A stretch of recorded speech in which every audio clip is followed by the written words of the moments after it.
চাইবেন, তা আপনি মাজারে চাইবেন কোন যুক্তিতে? যেরকম ঠিক না, এটা হইল শয়তানের ষড়যন্ত্র। শয়তানের দিন দেখে আল্লাহ রাসূল দেখতেছেন রাস্তা করে কাঁদতেছে।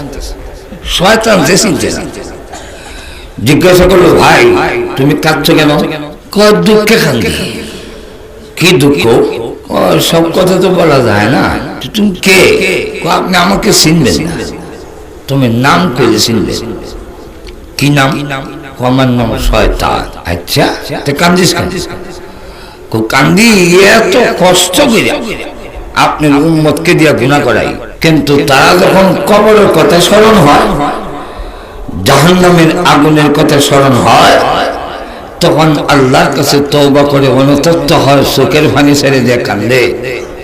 আমি এর 20 বছর চাইলাম, আর সে 5 মিনিটে এমন কান্দা দিছে, এর চোখের পানি নাকে লাগায় পৌঁছার আগে আগে মাত্র পড়ছেই টান দিয়া আল্লাহ তার রহমতের কুল হেরে উঠাই দিছে।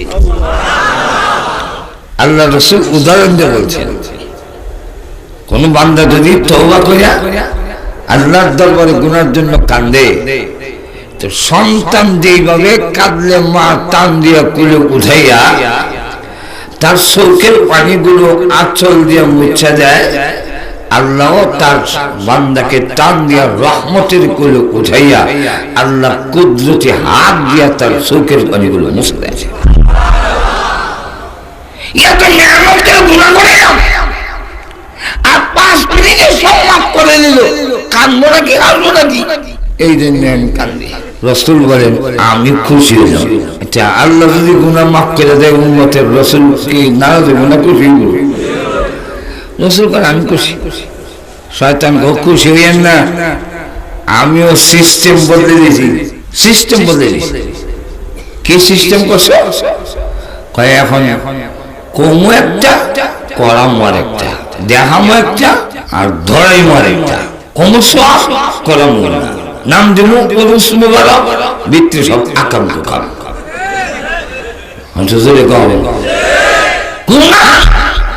ইমান ধ্বংস করার ষড়যন্ত্র, কিন্তু হে বুঝবেই না ইমান যে ধ্বংস, তওবা করবে না। যেমন লক্ষ্য করে দেখেন, আমাদের শুরু সময় একটা আঙ্গুল ধরার খেলা আছে। শুরু সময় আঙ্গুল লাগাইতাম আর বলতাম আমার আঙ্গুলের দর দিই, তো আরেকটা আঙ্গুল ধরবার লেগে রেডি হবো, এরকম করতে ধরবে। যখন ধাক্কা মেরে ধরছে খুব স্পিডে, আঙ্গুল ঘুরাইয়া দেখাইছি শাহাদাত আঙ্গুল ধরে দিছে মূল আঙ্গুল। যে ধরল সে লজ্জা হইল, দেখলাম কোনটা আর ধরলাম না। আর আমাদের দেশে এটা আবার লন্ডন, আমেরিকা, আরব, আমিরাত, এই আঙ্গুল দেখাইলে খুব খুশি। এটার ইংলিশ অর্থ হইল থ্যাংক ইউ, ধন্যবাদ। বেশি খুশি হইলে দুইটা দেয়। আর বাংলাদেশের কালচার, এটার অর্থ হইল ঢঙ্কিয়া। আমাদের দেশে বেশি রাগ হইলে কাউকে দেখাইলে তুমি আমার এই জানি এটা এটা যে কোনটা, এটা আপনারা বুঝলেন কিনা জানি না, আমাদের দেশে এটা কিন্তু মারাত্মক। সে কয় দেখলাম একটা, ধরলাম কোনটা, আর যে ধরাইছে হে মজা মারে, হ্যাঁ কয় আমার হিজাব ধরাইছি, কোনটার নাম কইতাম না, হিজাব ধরাইছি। যে ধরছে সে লজ্জিত, আর যে ধরাইল সে আনন্দিত। শয়তান কয় দেখামু সব, দেখামু হাত বান্দাতন, দেখামু 11 শরীফ, দেখামু উরুস শরীফ, দেখামু সওয়াবের কাজ, কিন্তু কবরে গিয়া যখন জাহান্নামে গিয়া দেখবা দুজকে, তখন তুমি আফসোস করবা করলাম কি আর হাইলাম কোথায়। আর আমি তখন মজা মেরে কমু, আমি একলা আইছি না, তোরা লই আইছি। আর তো জোরে কম এইভাবে নিছে, সাহেব কোন মধ্যে খাইতে বসে মসিয়া কানো লাগাইছে, চোখ দুইটা লাল, কান দেখাইয়া। একবার স্টেশনে, রেল স্টেশনে টিকিট কাটতে স্টেশন মাস্টারের জিজ্ঞাসা করলাম গাড়িটা কোথায়, লোকাল স্টেশন, বললো কোনো খবর হয় নাই। তো ভাবলাম খবর হয়েছে না, কোথায় বসি, এক দোকান ওইখানে বসলাম, দোকানদার দাঁড়িয়ে আছে আর আমার মতো বললাম বসবো, মনে করো একটু বেশি আর কি, বেশি লম্বা। ভাবলাম সুরে সুরে যখন মিল আছে ঠিক আছে বই। কতক্ষণ বলার পরে আমার জায়গায় গাঞ্জা খান, আমি বললাম নাউজুবিল্লাহ, কই কি আমার এখন নাউজুবিল্লাহ কইছে, তো এখন আপনার মারিফত হাসিল আছে। আস্তাগফিরুল্লাহ। আমি বললাম গাঞ্জা খাইলে কি মারিফত হাসিল হয়? শয়তান কি বুঝাইছে গাঞ্জা খাইলে জায়গা থেকে আল্লাহ এবং তার রাসূলকে দেখতে পাবেন। সাহেব কোন হইতে হয়েছে ওইখান থেকে একটা হয় আউয়ালে আখিরে তুমি, জাহিরে বাতিনে তুমি, কেউ বলে মোস্তফা তুমি, কেউ বলে হুবহু খোদা। নাউযুবিল্লাহ। আসতে কইবেন না জোরে করে? ইমান রইছে না গেছে গা। এখানে আরেকটা হয় বাবা হুজুরে শরীফ হরে নবী করে তারিফ, কেউ বলে মদিনা শরীফ, কেউ বলে খানায়ে খোদা। শেষে যৌথ কণ্ঠে একসাথে তুমি খোদা তুমি রাসূল, তুমি খোদা তুমি রাসূল, তুমি ভান্ডারি বাবা লঞ্চারা সোলে মেল গেলি।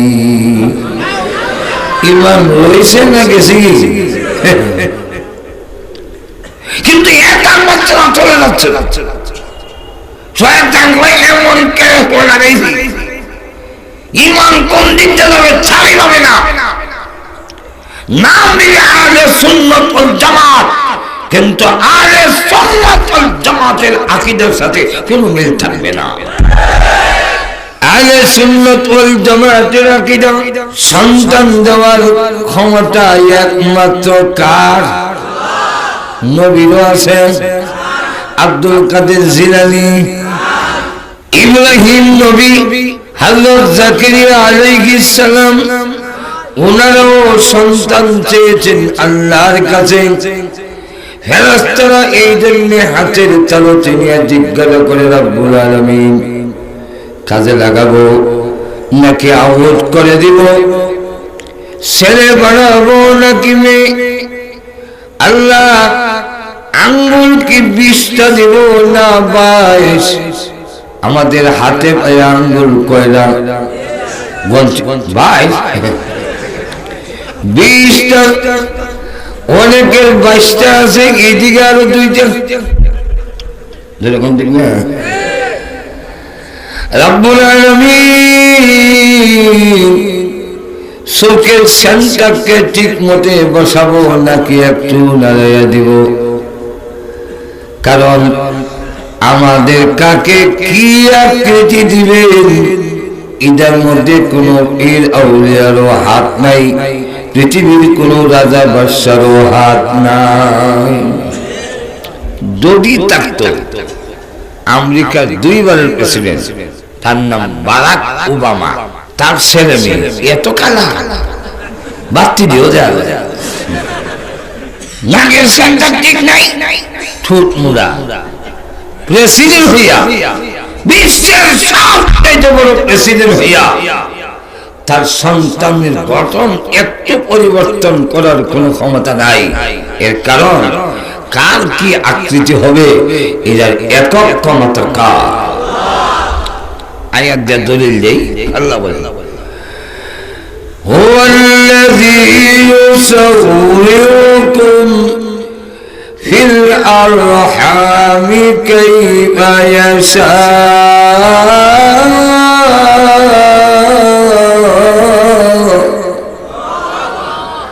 আল্লাহ বলেন তোমাদের মার পেটে কাকে কি সুরত কোন আকৃতি দিব এটা আমার ইচ্ছা, যেরকম ঠিক কিন্তু আল্লাহ যদি কারণ মাত্রা একটু সেবা দেয়, এটা মলম লাগাইয়া একটু সুকা হরণের কোনো ক্ষমতা নেই না, চোখটা যদি একটু যারা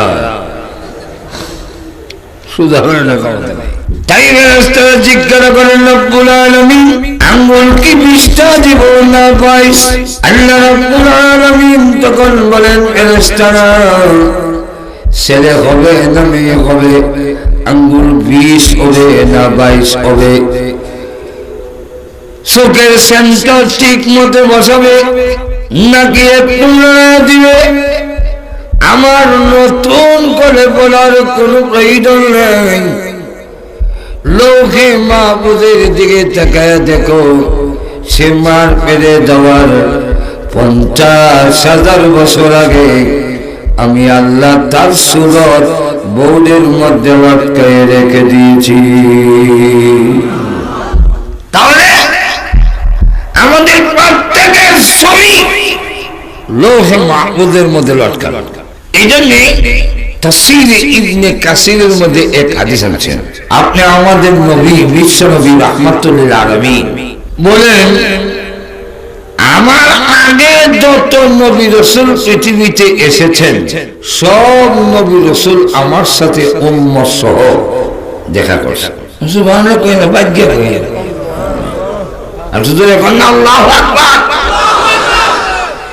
আমাদের নবী আগে, কারণ আমাদের নবীর পরে কিয়ামত পর্যন্ত আর কোন নবী নাই। এখানে আসতেই থাকবে, হুজুরে কিছু করবেন না। এটা আকীদা, এটা ঈমান। আমাদের নবী শেষ নবী, কিয়ামত পর্যন্ত আর কোন নবী, আর যেরকম নবী নাই, নবী আসবে না, নবী নাই। একজন নবী আসবে কিন্তু নবুয়ত থাকবে না। উনার নাম কি?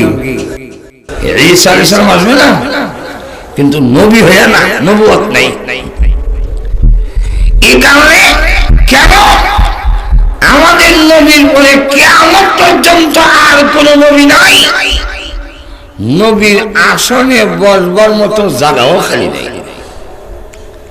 নবুয়তের যে আসন, সভাপতি সাহেবের আসনটা খালি থাকলে না বইতে, ওনার আসন যদি সারে ওই না, আর একজন আয়া বইব, এটা ধারণা করেন কি লোকে, বুঝলে বুঝলেন না বুঝলে নেই, ইশারা মাই আর কোনো তাকসীর ইশারা। সভাপতি সাহেব যদি আসন না সারে, আমি যদি আমার আসন না সারি, এদের মধ্যে কেউ বসতে পারবে? মানে আমাদের দেশের কারবার চলছে আসন, বিশ্বনবীর নবুয়তের আসন খালি নাই। অতএব কিয়ামত পর্যন্ত কোন ব্যক্তি নবুয়তের আসনে বসবে এই সুযোগ নাই। এক্সাম্পল, মনে করেন আপনাদের এখান থেকে লোকাল বাচ্চারে চিটাগাং সকাল 10টায় ছাড়বে, আপনি গিয়ে ওইটা বসছেন, 10টা বাজে গাড়ি ড্রাইভার স্টার্ট দিছে ঠিকই, কিন্তু একবার আগে যায় একবার পিছায়, সামনের দিকে যায় না। আসলে এরকম আপনি বলেন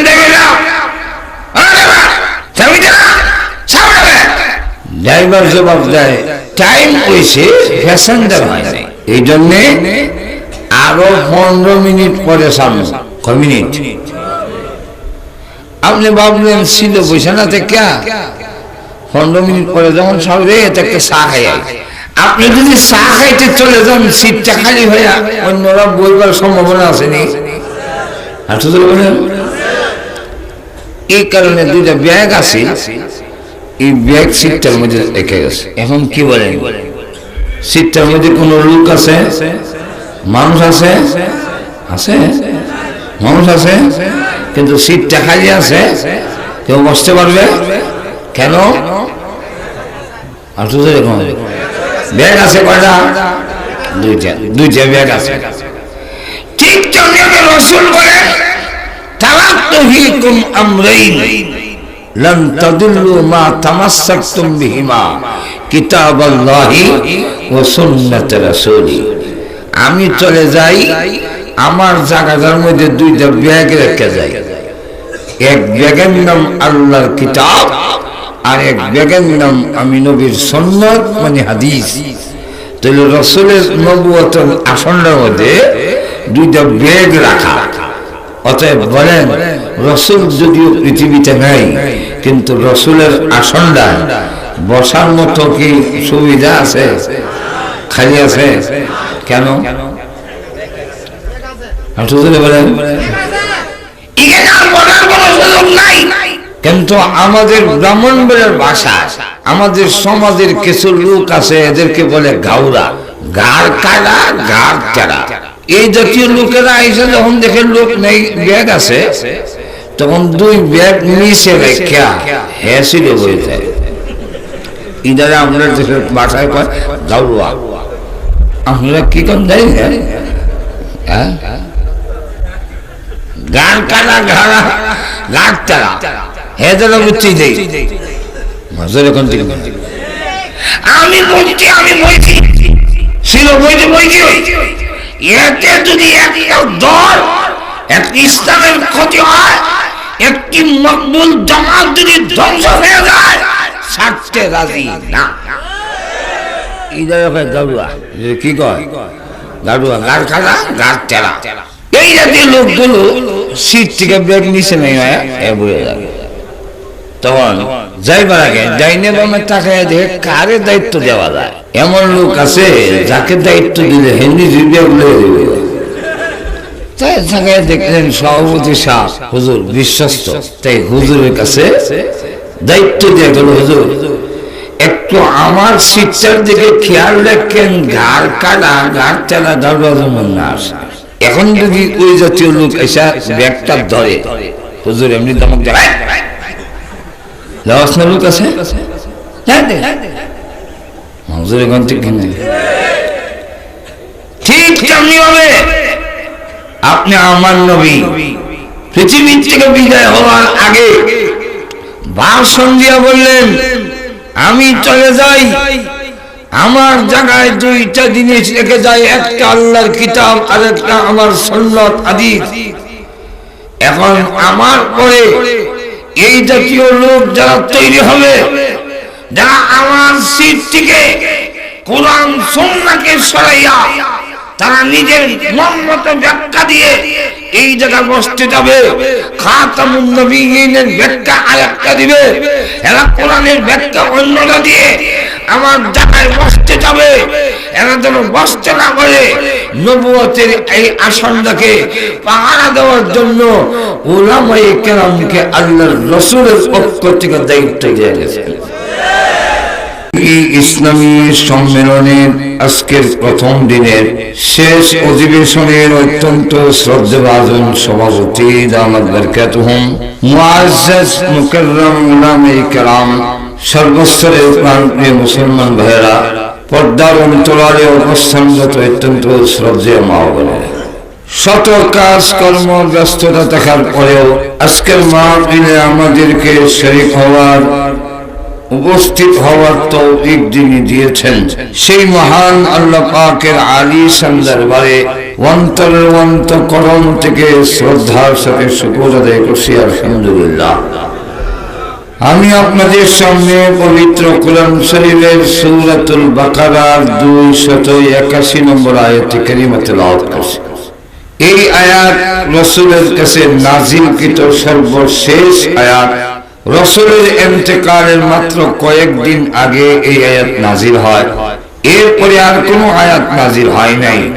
প্রশ্ন হইতে পারে, আমরা তো কোরআন শরীফের মধ্যে দেখছি সর্বশেষ আয়াত মিনাল জিন্নাতি ওয়ান নাস, তাহলে সূরাতুল বাকারার 281 নম্বর আয়াত সর্বশেষ কিভাবে? এর জবাব হলো, মহান আল্লাহ রাব্বুল আলামিন কোরআন শরীফ সর্বপ্রথম একটি বোর্ডের মধ্যে, যে বোর্ডটা মনি মুক্তার তৈরি, সারা পৃথিবীর সমান এটা বড়, এই বোর্ডের মধ্যে সর্বপ্রথম কোরআন নাযিল করছে। সেই বোর্ডের মধ্যে শুধু কোরআন শরীফই না, কিয়ামত পর্যন্ত পৃথিবীতে যা কিছু ঘটবে, কোন গাছের পাতা কখন ঝরে পড়বে, কার কোন সময় জুতাটা চুরি এই জুতা চুরি, আজকে আমরা জুতা চুরি এই জন্য বললাম।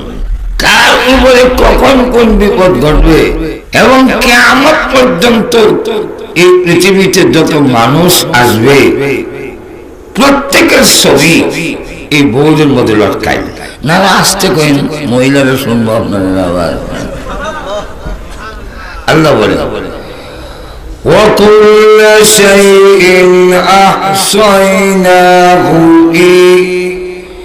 فِي إِمَامٍ مُبِينٍ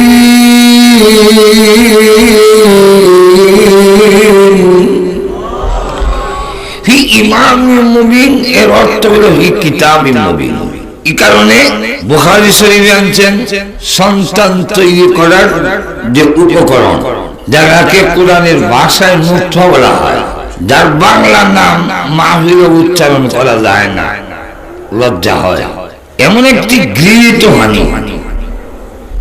এই মাইকটা কিসের তৈরি এটাও আলোচনা, মানে মাহফিলে বলা যায়। টেবিলটা কিসের তৈরি আমি জনসভায় বলতে পারি, কিন্তু আমি কিসের তৈরি আপনাদের সামনে বলতে পারি না, লজ্জা হয়। দুধের কেজি 50-60 টাকা, আন্দাজ করে কত দাম সঠিক জানি না। এর কারণ চাউলের দাম কত, দুধের দাম কত কিচ্ছুই জানি না।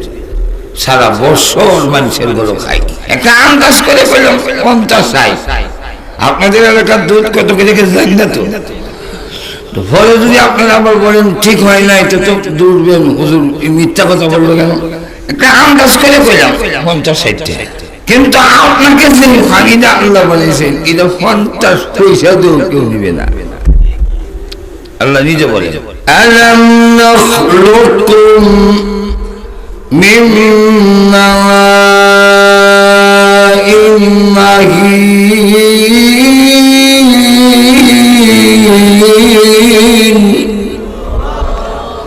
তোমাকে একটি ঘৃণিত পানি দিয়ে তৈরি করিনি? আমরা তো মারিও না, ডাইরেক্ট মারিও না, ইনডাইরেক্ট বুঝাইয়া। আমাদের কথা তো আল্লাহ কুরআনে বলছেন নুতফা মিন নুতফাতিন, এটা আরেকটি ঝগড়া করে মারিয়া নুন দিয়া, আমরা মারিও না।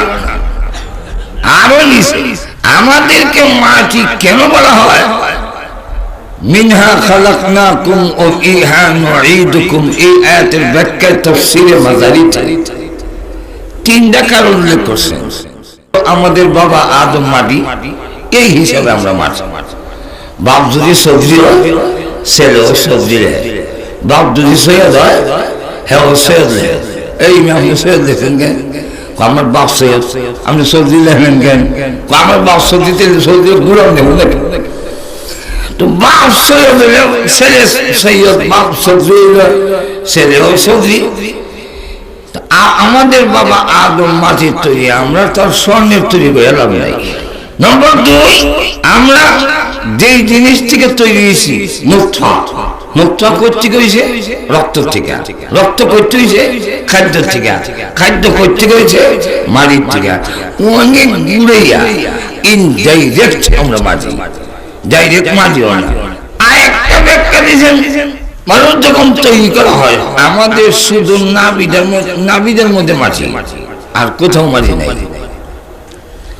মাটি তো কবরের মাটি দিয়ে যাকে যেখানে দাফন করা হবে ওই জায়গার মাটি দিয়ে তার নাভি তৈরি করা হয়।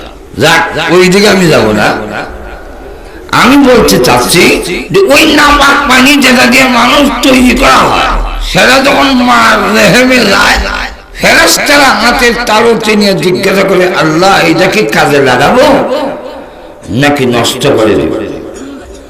যদি কাজে লাগাই ছেলে বানাবো না মেয়ে, কারণ সন্তান দেওয়া না দেওয়া, ছেলে দেওয়া মেয়ে দেওয়া, এই সম্পূর্ণ একক ক্ষমতা কার? আর দুজনে বলে এটা পারবে? আর খুশির কেবলা বাবা মাইজবান্ডা অনেক নিঃস্বামীর নিজেরই সন্তান নাই, তা আমাদের জীবন নবী হইয়া সন্তান তেছেন আল্লাহর কাছে, আর আমরা দেশের মুসলমান সন্তান চাই ল্যাংটার কাছে, ওই মাজারের কাছে। একদিন আমাদের এখানে স্টেশন আছে জংশন, এটার নাম আখাউড়া। আখাউড়া জংশনে দেখি এক ল্যাংটা লোকের এখন বাবা কেউ কয় সন্তান দাও, কেউ কয় চাকরি দাও, কেউ কয় বিভিন্ন। তাই আমি বললাম এই লোকটার তো কাপড়ই নেই, তো তোমারে কি দিব? আমার দিকে চোখ বড় করে মুখ সামনে আগে। আমি যে ল্যাংটা কইছি ইজ্জত গেছে। তাই আমি বললাম ব্রাহ্মণ বাজার থেকে আখাউড়া আইসি যদি সাবধানে কম লাগে, তা আমেরিকা গেলে তো মুখ ছিলে যাওয়া লাগবো। এমনি কয় লোকটার ভিতরে মাল আছে। আমি বললাম কি আছে না আছে সব তো দেখাই যাচ্ছে, আর কি আছে যেরকম ঠিক না। আবার কিছু মোল্লার নামে বাটপার আছে, ওরা আবার বলে ভাইয়ারি দেওবন্দি কৌমি মোল্লার কথায় যদি কবরে সাইলে গুণা হয়, তবে তো এখন থেকে আর বউর কাছে সাও চাইতে পারবেন না, ভাতও চাইতে পারবেন না। কবর চাইলে যদি দূর হয়, বউর কাছে গেছে সার কথা এক কাপ চা দাও, এটা কোনো হয় না। কই আগরতলা আর কই উগারতলা।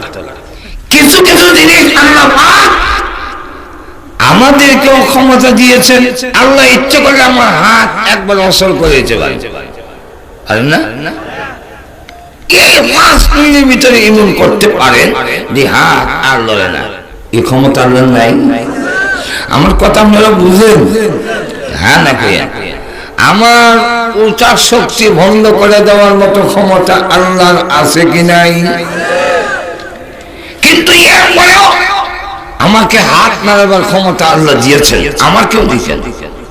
আমার পা নাড়াবার ক্ষমতা আল্লাহ আমাকে দিয়েছেন। আমি যদি আপনাকে বলে বলেন করতে পারবেন, আমি যদি বলি এক পাও যাও উড়াইতে পারবেন, আমি যদি বলি নামাজ নামাইতে পারবেন, আমি যদি বলি দুনো পা উঠাইয়া উপর দিকে 5 মিনিটের জন্য একটু উপরে দাঁড়ান পারবেন? কেন? ইয়া আল্লাহ ঘুমাই গেছেন না কেন?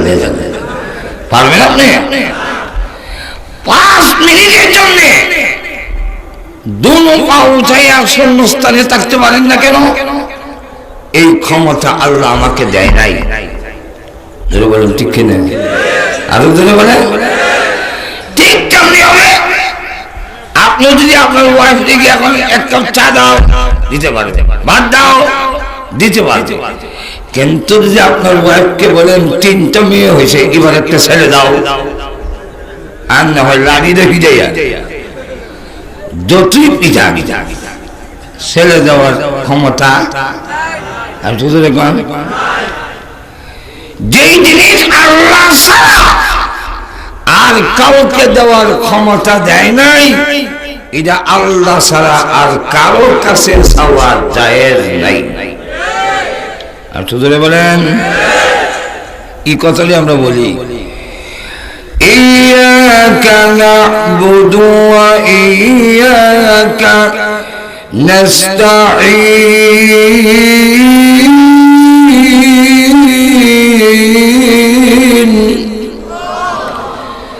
একমাত্র তোমারই ইবাদত করতেছি, করতে থাকবো, একমাত্র তোমারই কাছে সাহায্য চাইতেছি এবং চাইতে থাকবো, আর কারো কাছে চাইবো না। এর অর্থ হলো আমিও চাইবেন না।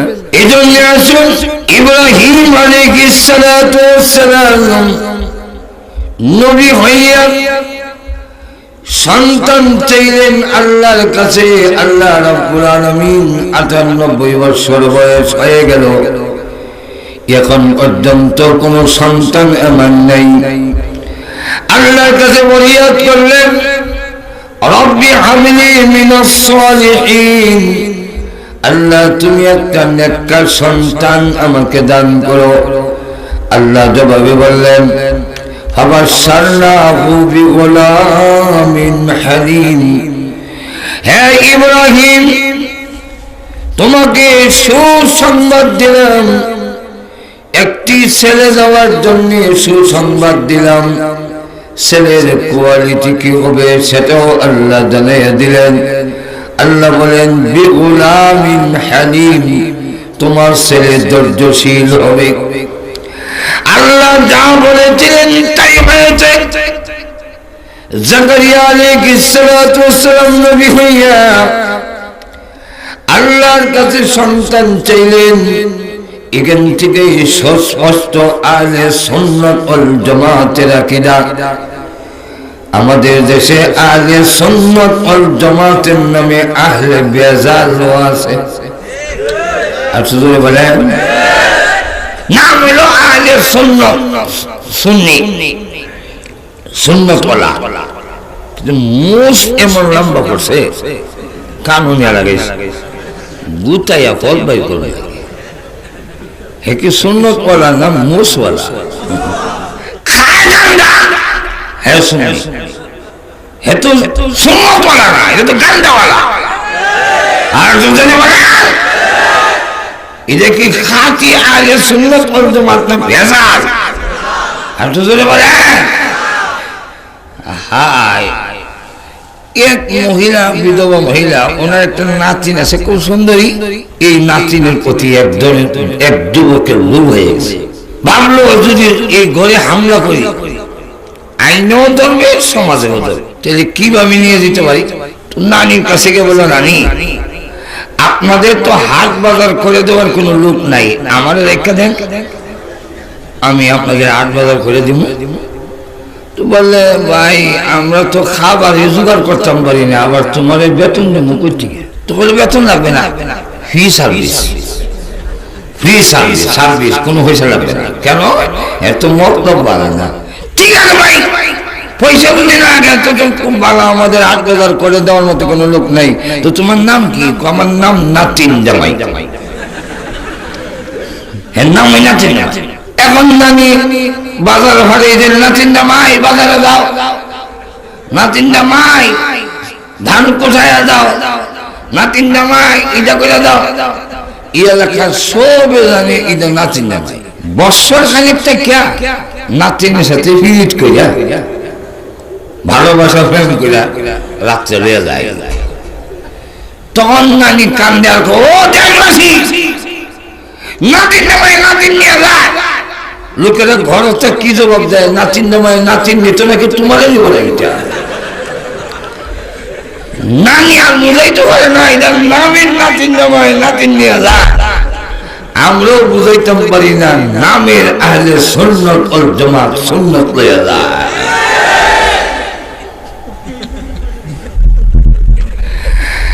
আহলে সুন্নাত ওয়াল জামাত আকীদা। সন্তান দেওয়ার একক ক্ষমতা কার? আরো জোরে সিল্লি জাগান আল্লাহ। নবী হয়ে যদি সন্তান আল্লাহর কাছে চাইলেন, তা আপনি মাজারে চাইবেন কোন যুক্তিতে? যেরকম ঠিক না? এটা হইল শয়তানের ষড়যন্ত্র। শয়তানের দিন দেখে আল্লাহ রাসূল দেখতেছেন রাস্তা করে কাঁদতেছে। শয়তান যে চিনতে না, জিজ্ঞাসা করলো, ভাই তুমি কাঁদছো কেন? কয় দুঃখে কাঁদি। কি দুঃখ? সব কথা তো বলা যায় না। তুমি কে? আপনি আমাকে চিনবেন না, তুমি নাম কইলে চিনবেন। কি নাম? আমার নাম শয়তান। আচ্ছা কান্দিস? কান্দি এত কষ্ট করিয়া আপনার উম্মতকে দিয়া গুনাহ করাই, কিন্তু তারা যখন কবরের কথা স্মরণ হয়, জাহান্নামের আগুনের কথা স্মরণ হয়, তখন আল্লাহর কাছে তওবা করে অনুতপ্ত হয়, চোখের পানি ছেড়ে দিয়ে কান্দে। আমি এর 20 বছর চাইলাম, আর সে 5 মিনিটে এমন কান্দা দিছে, এর চোখের পানি নাকে লাগায় পৌঁছার আগে আগে মাত্র করছি টান দিয়া আল্লাহ তার রহমতের কুল হয়ে উঠাই দিছে।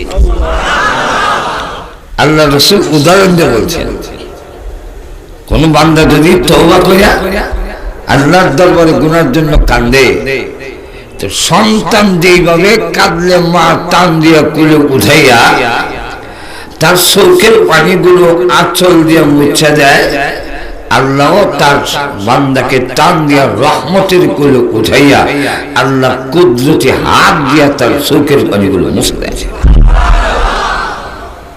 এত মেহনতের গুনাহ করে না, আর 5 মিনিটে সব মাফ করে দিল, কাঁদবো নাকি হাসবো নাকি? এই জন্য আমি কান্দি। রাসূল বলেন আমি খুশি হলাম। আচ্ছা, আল্লাহ যদি গুনাহ মাফ করে দেয় উম্মতের, রাসূল কি নারাজ হবে না খুশি হবে? রাসূল বলেন আমি খুশি। শয়তান খুশি হইয়েন না, আমিও সিস্টেম বদলে দিয়েছি। সিস্টেম বদলে দিয়েছি। কি সিস্টেম করছো? কয় এখন কমু একটা, করামো একটা, দেখামো একটা, আর ধরাইমো একটা। কমু সব, করামো না। নাম দিব ভিতরে সব আকাম দুকাম।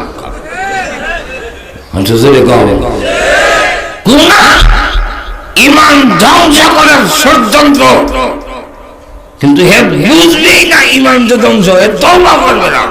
যেমন লক্ষ্য করে দেখেন, আমাদের শুরু সময় একটা আঙ্গুল ধরার খেলা আছে। শুরু সময় আঙ্গুল লাগাইতাম আর বলতাম আমার আঙ্গুলের দর দিকে, তো আরেকটা আঙ্গুল ধরবার লেগে রেডি হবো, এরকম করতে ধরবে। যখন ধাক্কা মেরে ধরছে খুব স্পিডে আঙ্গুল ঘুরাইয়া দেখাইছি শাহাদাত আঙ্গুল ধরে দিছে মূল আঙ্গুল। যে ধরল সে লজ্জা হইল, দেখলাম কোনটা আর ধরলাম না।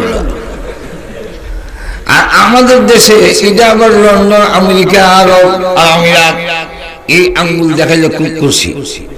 এটার ইংলিশ অর্থ হইল থ্যাংক ইউ, ধন্যবাদ।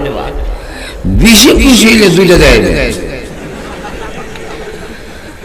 আর বাংলাদেশের কালচার এটার অর্থ হইল ধমকিয়া। আমাদের দেশে বেশি রাগ হইলে কাউরে দেখাইলে তুমি আমার ইদানি এটা এটা যে কোনটা, এটা আপনারা বুঝলেন কিনা জানি না, আমাদের দেশে এটা কিন্তু মারাত্মক। সে কয় দেখলাম একটা, ধরলাম কোনটা।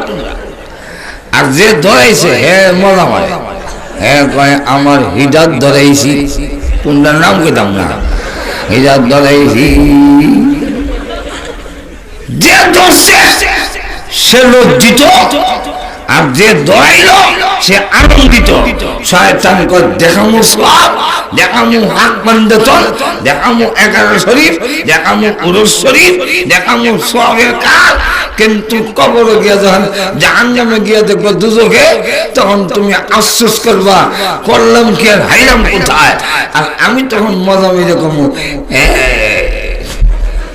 আমি একলা আইছি না, তোরা লই আইছি। আর তো ধরে কম এইভাবে নিছে সাহেব কোন আমাদের খাইতে বসে মসিয়া কানো লাগাইছে, চোখ দুইটা লাল, কান দেখাইয়া। একবার স্টেশনে, রেল স্টেশনে টিকিট কাটতে স্টেশন মাস্টারের জিজ্ঞাসা করলাম গাড়িটা কোথায়, লোকাল স্টেশন। বললো কোনো খবর হয় নাই। তো ভাবলাম খবর হয়েছে না, কোথায় বসি। এক দোকান, ওইখানে বসলাম, দোকানদার দাঁড়িয়ে আছে আর আমার মতোই বললাম বসবো। মনে করেন একটু বেশি আর কি, বেশি লম্বা। ভাবলাম সুরে সুরে যখন মিল আছে ঠিক আছে বই।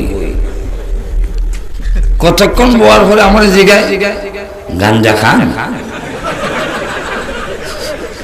আমি বললাম নাউজুবিল্লাহ, কই কি আমার এখন নাউজুবিল্লাহ কইছে, তো এখন আপনার মারিফত হাসিল আছে। আস্তাগফিরুল্লাহ। আমি বললাম গাঞ্জা খাইলে কি মারিফত হাসিল হয়? শয়তান কি বুঝাইছে কাহা গাঞ্জা খাইলে জাগাত থেকে আল্লাহ এবং তার রাসূলকে দেখতে পাবেন। সাই কোন হইতে হইছে ওইখান থেকে একটা হয়। আউয়ালে আখিরে তুমি, জাহিরে বাতিনে তুমি, কেউ বলে মুস্তাফা তুমি, কেউ বলে হুবহু খোদা। নাউজুবিল্লাহ। আসতে কইবেন না জোরে কইবেন? ইমান রইছে না গেছে গা। এখানে আরেকটা হয়, বাবা হুজুরে শরীফ হরে নূরি করে তারিফ, কেউ বলে মদিনা শরীফ, কেউ বলে খানায়ে খোদা।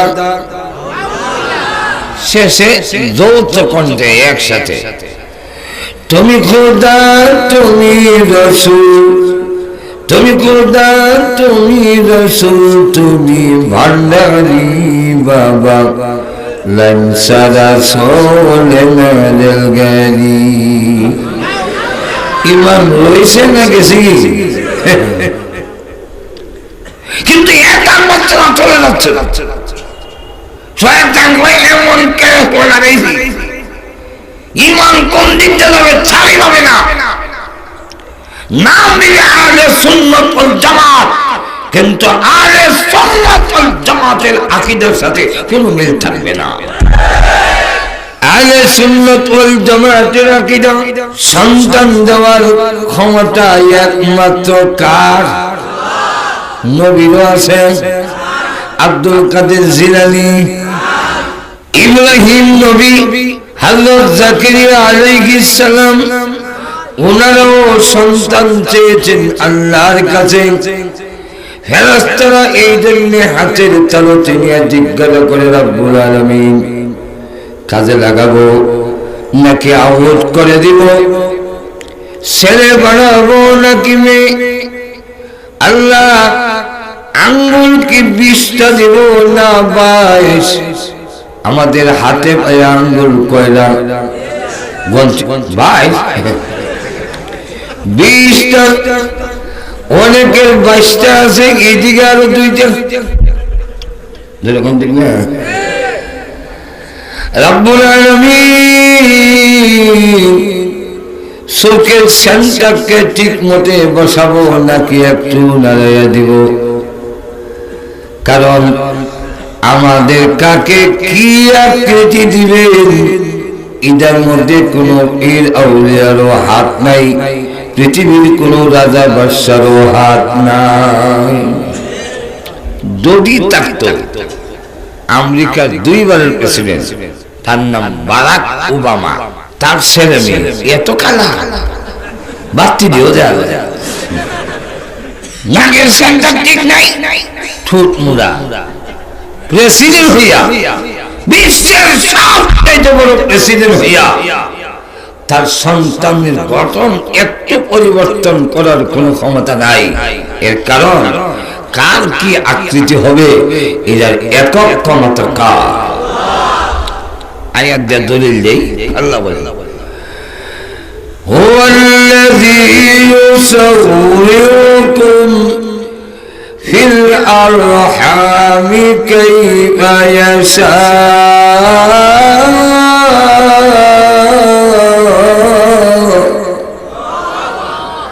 আল্লাহ বলেন তোমাদের মার পেটে কাকে কি সুরজ কোন আকৃতি দিব এটা আমার ইচ্ছা।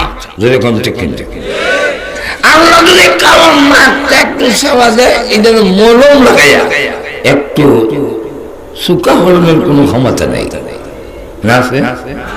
চোখটা যদি একটু যারা সুধারণের ক্ষমতা নেই। তাই ফেরেশতারা জিজ্ঞাসা করেন রব্বুল আলামিন আঙ্গুল কি 20টা দিব না 22? আল্লাহ রব্বুল আলামিন তখন বলেন ফেরেশতারা ছেলে হবে না মেয়ে হবে, আঙ্গুল 20 হবে না 22 হবে, চোখের সেন্টার ঠিক মতো বসাবে নাকি একটু দিবে? আমার নতুন করে বলার কোনো প্রয়োজন নেই। লৌহে মাহফুজের দিকে তাকায় দেখো, সে মার পেরে যাওয়ার 50,000 বছর আগে আমি আল্লাহ তার সুরত বোর্ডের মধ্যে আটকায় রেখে দিয়েছি। তাহলে আমাদের প্রত্যেকের ছবি লৌহে মাহফুজের মধ্যে লটকানো। এই জন্যে তাফসীর ইবনে কাসিরের মধ্যে এক হাদিস আছে, আপনি আমাদের নবী বিশ্ব নবী রাহমাতুল লিল আলামিন বলেন, আমার আগে যত নবী রাসূল পৃথিবীতে এসেছেন সব নবী রাসূল আমার সাথে উম্মত সহ দেখা করছেন। সুবহানাল্লাহ কই না, ভাগ্য কই। আর যদি এখন আল্লাহু আকবার, আমাদের নবীর আগে, কারণ আমাদের নবীর পরে কিয়ামত পর্যন্ত আর কোন নবী নাই। এখানে আসতেই থাকবে, জোরে কিছু করবেন না। এটা আকীদা, এটা ঈমান। আমাদের নবী শেষ নবী, কিয়ামত পর্যন্ত আর কোন নবী, আর যখন নবী নাই, নবী আসবে না, নবী নাই। একজন নবী আসবে কিন্তু নবুয়ত থাকবে না। ওনার নাম কি? ঈসা আলাইহিস সালাম আসবে না কিন্তু নবী হয়ে না, নবুয়ত নাই। এই কারণে কেন আমাদের নবীর পরে কিয়ামত পর্যন্ত আর কোন নবী নাই। নবীর আসনে বসবার মতো জায়গাও খালি নেই। নবুয়তের যে আসন, সভাপতি সাহেবের আসনটা খালি থাকলে না বইতে, ওনার আসন যদি সারে হই না, আর একজন আয়া বইব, এটা ধারণা করেন কিভাবে? বুঝলে বুঝলেন, না বুঝলে নেই। ইশারা মাই আর আকিল তাকসীর ইশারা। সভাপতি সাহেব যদি আসন না সারে, আমি যদি আমার আসন না সারি, এটার মধ্যে কেউ বসতে পারবে? আসলে বলে আমাদের দেশের কারবার চলছে আসন, বিশ্বনবীর নবুয়তের আসন খালি নাই। অতএব কিয়ামত পর্যন্ত কোন ব্যক্তি নবুয়তের আসনে বসবে এই সুযোগ নাই। এক্সাম্পল, মনে করেন আপনাদের এখান থেকে লোকাল বাচ্চারে চিটাগাং সকাল 10টায় ছাড়বে, আপনি গিয়ে ওইটা বসছেন, 10টা বাজে গাড়ি ড্রাইভার স্টার্ট দিছে ঠিকই, কিন্তু একবার আগে যায়, একবার পিছায়, সামনের দিকে যায় না। আসেন এরকম? আপনি বলেন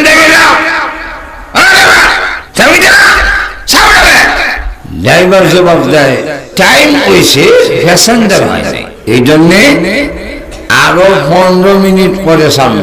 কয় মিনিট? আপনি ভাবলেন ছিল পয়সা না থেকে 15 মিনিট পরে যখন ছাড়বে, এটা একটা চা খাই। আপনি যদি চা খাইতে চলে যান, সিটটা খালি হয়ে অন্যরা বইবার সম্ভাবনা আছে নি? এই কারণে দুইটা ব্যাগ আছে, এই ব্যাগ সিটটার মধ্যে রেখে গেছে। এখন কি বলেন, সিটটার মধ্যে কোন লোক আছে? মানুষ আছে? আছে, মানুষ আছে, কিন্তু সিটটা খালি আছে, কেউ বসতে পারবে? কেন? ব্যাগ আছে কয়টা? দুইটা ব্যাগ আছে। ঠিক জন্যে রাসূল বলেন, তারাকতু ফীকুম আমরাইন লান তাদিল্লু মা তামাসসাকতুম বিহিমা কিতাবাল্লাহি ওয়া সুন্নাত রাসূলি। আমি চলে যাই, আমার জায়গাটার মধ্যে দুইটা ব্যাগ রেখে যাই। এক ব্যাগের নাম আল্লাহর কিতাব, আর এক ব্যাগের নাম আমি নবীর সুন্নাত মানে হাদিস। তাহলে রাসূলের নবুয়তের আসনটার মধ্যে দুইটা ব্যাগ রাখা। অতএব বলেন, রাসূল যদিও পৃথিবীতে নাই, কিন্তু রাসূলের আসনটা বসার মতো কি সুবিধা আছে? খালি আছে কেন? বলেন, কিন্তু আমাদের ব্রাহ্মণবাড়ির ভাষা, আমাদের সমাজের কিছু লোক আছে, এদেরকে বলে গাউরা, গাড় কাটা, গাড় চারা। এই জাতীয় লোকেরা এসে যখন দেখে লোক নেই, ব্যাগ আছে, তখন দুই ব্যাগ নিচে রেখা হেসিল হয়ে যায়। ইদারে আমরা দেশের ভাষায় কয় গাউরা। আপনারা কি করেন জানি না? হ্যাঁ, গাড় কাটা, ঘাড়া, গাড় চারা, হেদারা বুঝছি দেই। আমি বলছি ছিল বইছি এতে যদি একটা দল, একটি ইসলামের ক্ষতি হয়, একটি মকবুল জামাত যদি ধ্বংস হয়ে যায়, ছাড়তে রাজি না। গাড়ুয়া কি কয়? গাড়ুয়া, গাড় খাড়া, গাড় চারা। এই জাতীয় লোকগুলো সিট থেকে ব্যাগ নিচে নেই বয়ে যাবে। তখন যাইবার আগে ডাইনে বামে তাকায় দেখে কারে দায়িত্ব দেওয়া যায়। এমন লোক আছে যাকে দায়িত্ব দিলে হিন্দি জিবিয়া বলে দেবে। তাই জায়গায় দেখলেন সভাপতি সাহেব হুজুর বিশ্বস্ত, তাই হুজুরের কাছে দায়িত্ব দিয়ে গেল, হুজুর একটু আমার শিক্ষার দিকে খেয়াল রাখেন, ঘাড় কাটা ঘাড় চালা দরজা মন না আসে। এখন যদি ওই জাতীয় লোক এসে ব্যাগটা ধরে, হুজুর এমনি দমক দেয় লোক আছে হুজুর এখন ঠিক নেই। ঠিক তেমনি হবে আপনি আমার নবী পৃথিবী থেকে বিদায় হওয়ার আগে ভাষণ দিয়া বললেন, আমি চলে যাই, আমার জায়গায় দুইটা জিনিস রেখে যায়, একটা আল্লাহর কিতাব আর একটা আমার সুন্নাত হাদিস। এখন আমার পরে এই জাতীয় লোক যারা তৈরি হবে, যারা আমার সিট থেকে কোরআন সুন্নাহকে সরাইয়া তারা নিজের মন মতো ব্যাখ্যা দিয়ে এই জায়গায় বসতে যাবে, খাতামুন নবীয়িনের ব্যাখ্যা আরেকটা দিবে, এরা কোরআনের ব্যাখ্যা অন্যটা দিয়ে আমার জায়গায় বসতে যাবে। এরা যেন বসতে না পারে, নবুয়তের এই আসনটাকে পাহারা দেওয়ার জন্য উলামায়ে কেরামকে আল্লাহর রাসূলের পক্ষ থেকে দায়িত্ব দেওয়া গেছে। নামে সাদিয়া গাছ যারা যদি তৈরি হয়, এদের হাত থেকে রক্ষা করার জন্য দায়িত্ব উলামায়ে কেরামের কাছে দিয়ে গেলাম। তাহলে এখন আলিম উলামা ছাড়া দ্বীনি কোনো কাজ চলবে না। দ্বীনি কোনো কাজ চলতে গেলে সেখানে উলামায়ে কেরামের নেতৃত্ব থাকতে হবে। মসজিদের নামাজ দ্বীনের কাজ, এখানে যদি আলেম ছাড়া অন্যরা দেয় নামাজ ঠিকভাবে চলবে না। এক লোকে দিছে, দেওয়ার পরে উনি নামাজ ওইরা সহসে মুসল্লিদের জিজ্ঞাসা করেন, হুজুর কোন ভুল ওইটা তো দেখলাম না, সহসেটা দিলেন কেন? হুজুর কয় বাতাস গেছিল তো ওই জন্য সহসেটা দেন। এটা বাতাস গেলে কি সহসেটা? আলেম না হইলে বাতাসে জানবার নামাজ হয়। হুজুর এখন ঠিক কিনা? ইমাম সাহেবের পেছনের জায়গাটা সভাপতির জন্য নয়, মসজিদের সেক্রেটারির জন্য নয়, এটা আলেমের জন্য। কারণ আলেম যিনি ইমাম, নামাজের মাঝখানে তো উজু যাইতে পারে।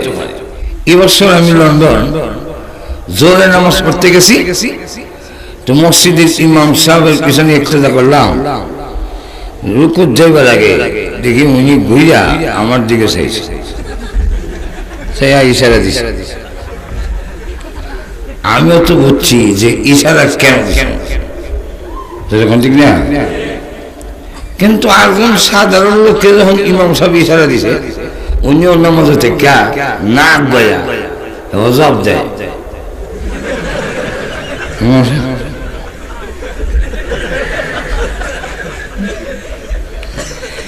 শেষে ইমাম সাহেব না হইলাম ওনার কাপড়ে ধরে টান দিছে। এমন সময় নিয়ে ছেড়ে যে ইমাম সাহেব কাপড়ে ধরে টানা টেনে গরম গেল। পিছনের কান্দারের যদি দাঁড়ান, আপনি যদি একা হন আর কোন লোক যদি আসার সম্ভাবনা না থাকে, জাননেওয়ালা হইলে মাসআলা হইল সামনের কাতার থেকে একজনকে টান দিয়ে আপনি আনবেন।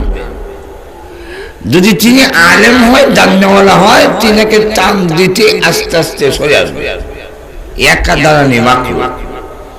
এখন এক লোকের টান দিছে, উনি তো আলেম না, উনার টানে আর উনি কোনি দিয়ে হার মারে।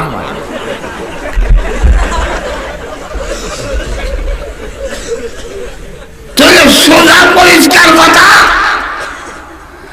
আলেম ছাড়া মসজিদের নেতৃত্ব চলবে না, চলতে পারে না। আলেম ছাড়া ওয়াজ তাফসীর চলবে না। যদি চলে তাহলে সেখান থেকে হেদায়েত আসবে না, বরং গুমরাহি পয়দা হবে। আমার গ্রামের বাড়ির পাশে এক ওয়াজ, রাত 1টা পর্যন্ত আমি খেয়াল রাখছি, রেশন নামাজ পড়ে নাই, পরে ঘুমাই গেছে। পরের দিন সকালে যদি জিজ্ঞাসা করলাম কেউ, রাত 1টা পর্যন্ত আমি খেয়াল রাখলাম তোমরা এসার নামাজ পড়ো নাই, কোন সময় পড়ছো? আমার জব দেয় হুজুর নামাজের কথা মনেই নেই। কেন? এমন তার উদয়ছে বক্তা নবীর দুন্দুত পদম দিলে দিলে হৃদয় কোমলে নবীর দুন্দুত দশ মাল দাতন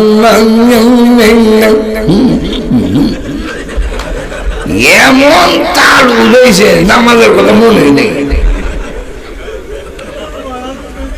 তো আলেম যদি না থাকে আর ওয়াজ নসিহত হয়, সারা রাত ওয়াজ হলে গান আর গান, না থাকবে কোরআন, না থাকবে হাদিস। আর তো জোরে কম। তাহলে ওয়াজ থেকে যদি কোরআন হাদিসের আলো চলাইতে হয়, হেদায়েতের আলো চলাইতে হয়, তাহলে উলামায়ে কেরামের নেতৃত্বে ওয়াজ থাকতে হবে। আজকাল অবস্থা সেরকম 27 ইঞ্চি 28 ইঞ্চি আম্মা হুজুর কানা ল্যাংড়া লুলা যেগুলো আগে বিভিন্ন ফেরি ঘাটে ছিল, এরা এখন ওয়াজ মাহফিল দল করে হলে এই কারণে হেদায়েতের থেকে গুমরা হয় বেশি। ঠিক কেমনি হবে? দাওয়াত ও তাবলীগের কাজ উলামায়ে কেরামের নেতৃত্বে চলতে হবে। দাওয়াতের কাজ শুরু হয়েছে আলেম দিয়ে, দাওয়াতের কাজ আলেমের নেতৃত্বে ছিল, কিয়ামত পর্যন্ত আলেমের নেতৃত্বেই থাকতে হবে। যদি আলেমের নেতৃত্বে না থাকে তাহলে আপনি দাওয়াতের কাজ চলবে কেমনে? আপনি তো আলহামদুলিল্লাহ জানেন না, তো আরো শিখাবেন কেমন? ঠিক নেই, আপনি কি শিখেছে হবে আলহামদুলিল্লাহ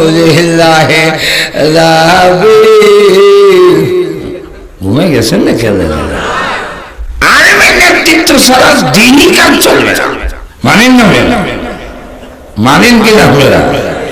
তাই নবীজি বলেন আমার আগে যত নবী দুনিয়াতে এসেছে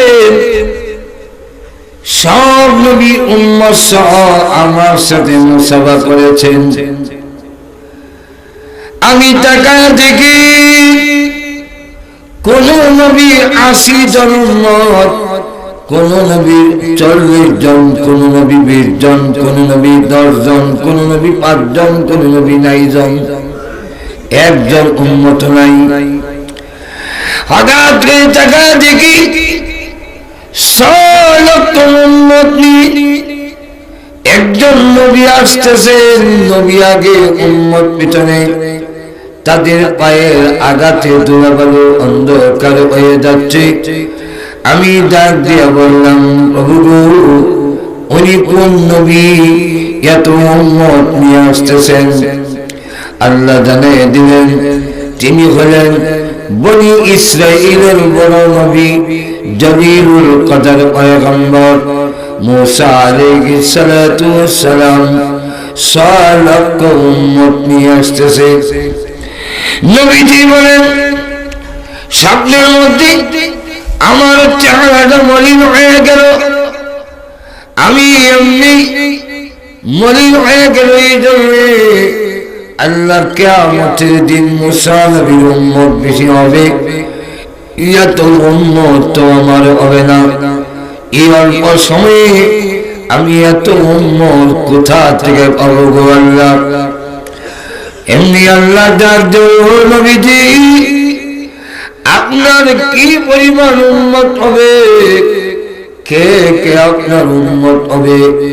লৌহে মাহফুজের বোর্ডের মধ্যে লটকানো আছে, নবী গো একটু মাথাটা ডান দিকে ঘুরান।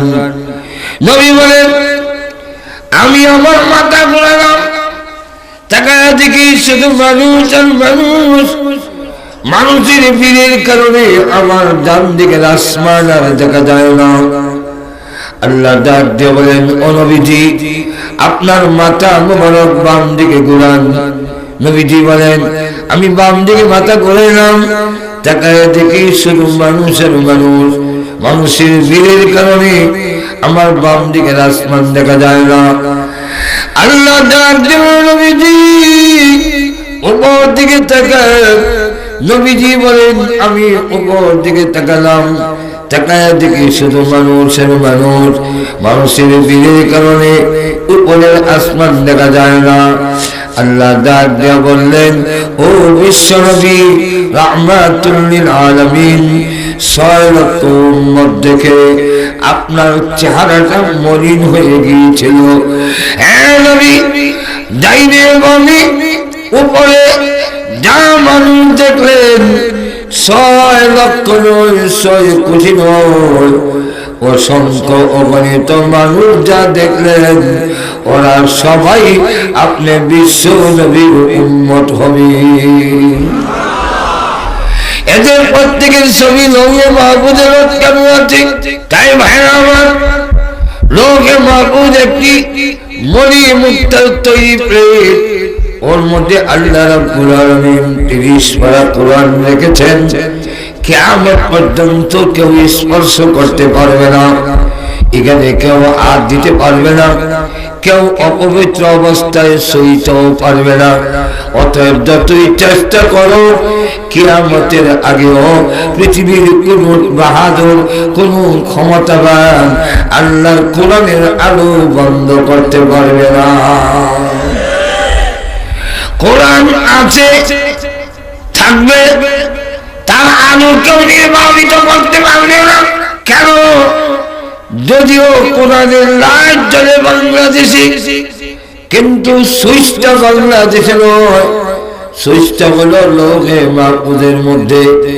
লৌহে মাহফুজ এটা ওয়াংশংসচি, ভারতের নরেন্দ্র মোদী, আমেরিকার ট্রাম্প, আর ওই লন্ডনের টনি ব্লেয়ার আর ব্রাউন, ওরা যারা আছে, যত কিছু আছে, পৃথিবীর যত শক্তি আছে, সব মিলেও যদি চেষ্টা করে আল্লাহর কসম কোরআনের আলো নির্বাপিত করতে পারবে না।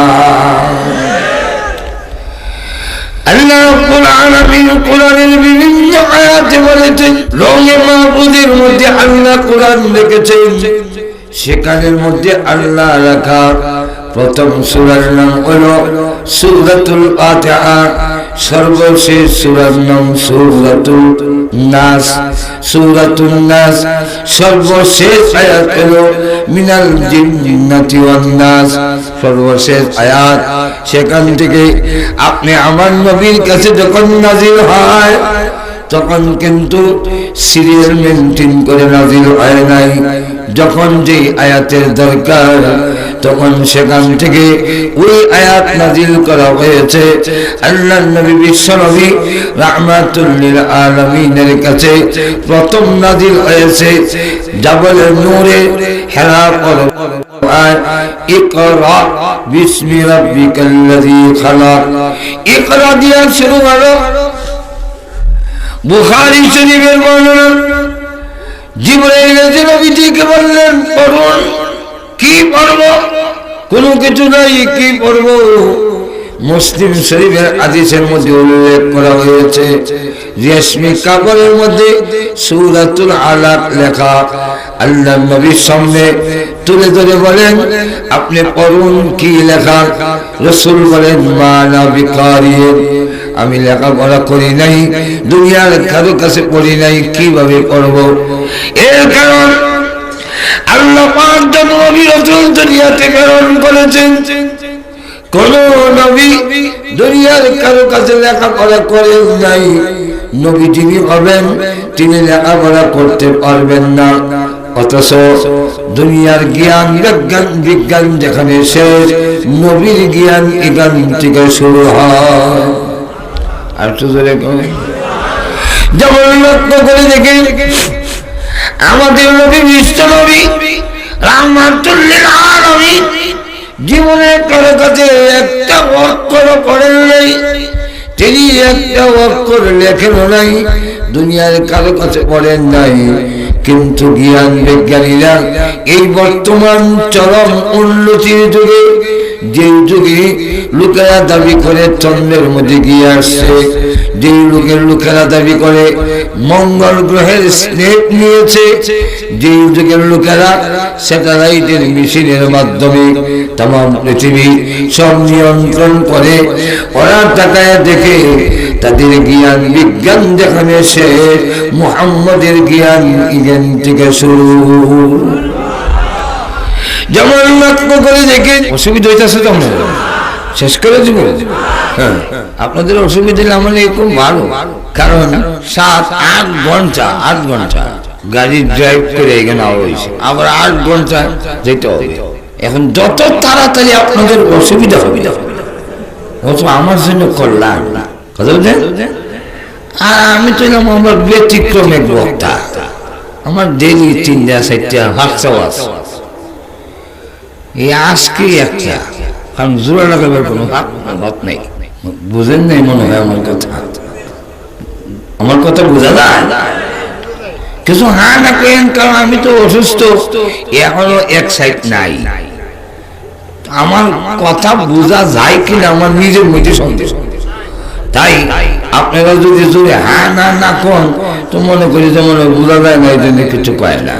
এর আবার 2 দেশের 2 রকম ভাষা, আমার ভাষাও আপনারা বুঝেন কিনা এটাও তো জানি না।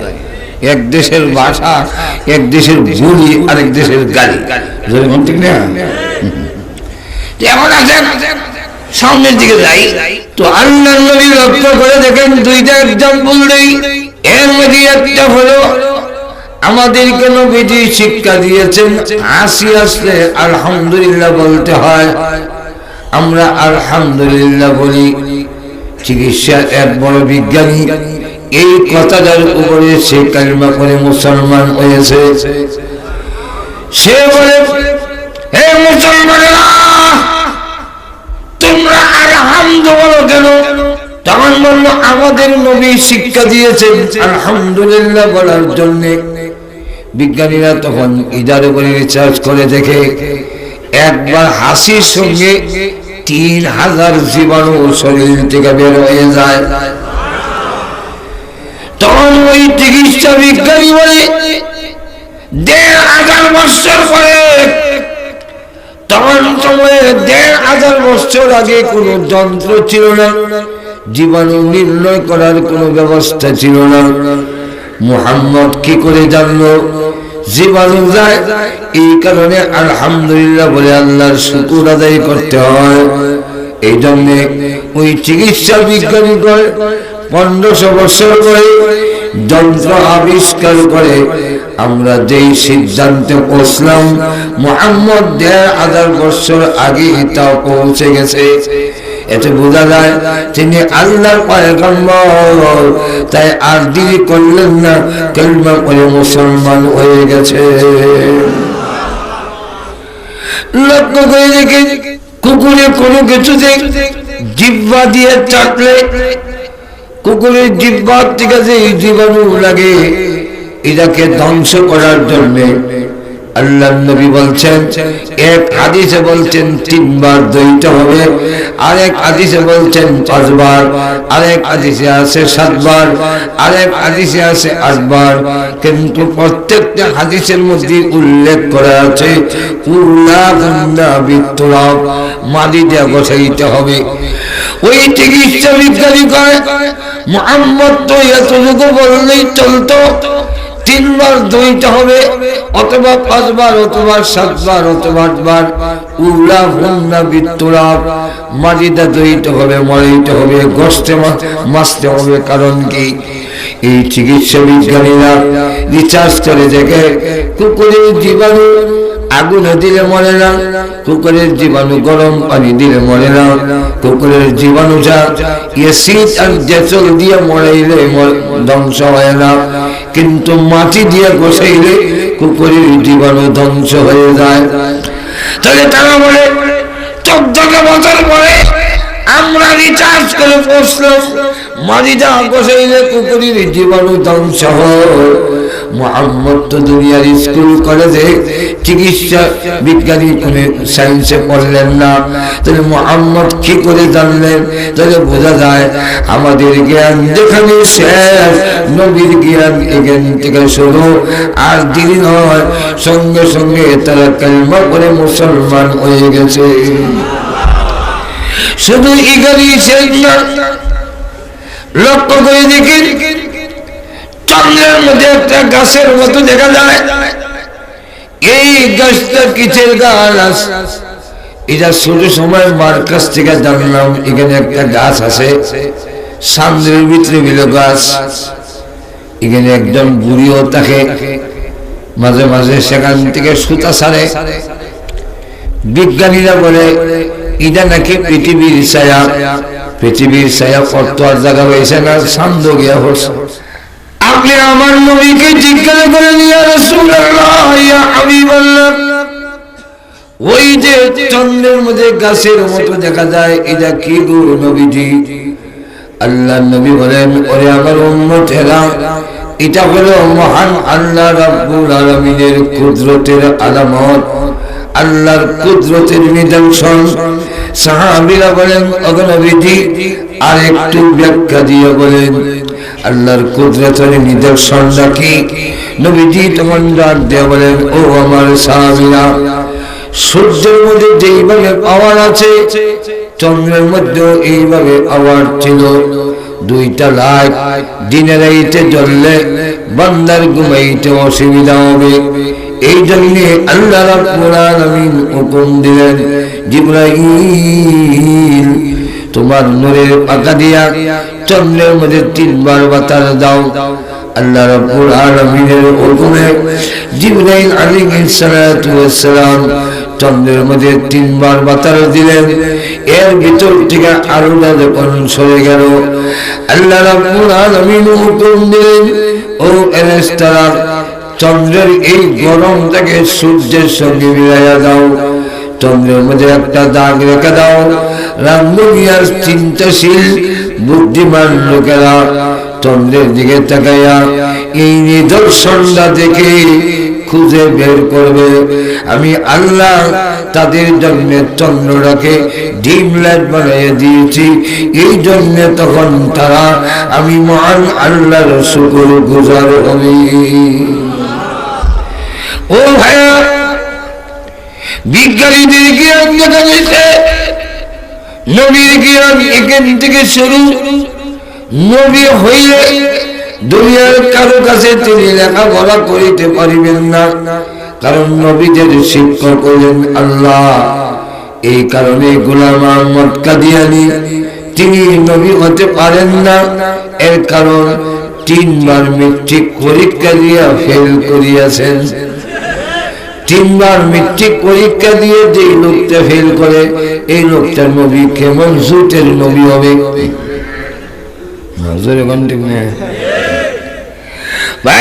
আল্লাহ রাব্বুল আলামিন প্রথম নাযিল করলেন, ইকরা, পড়ুন।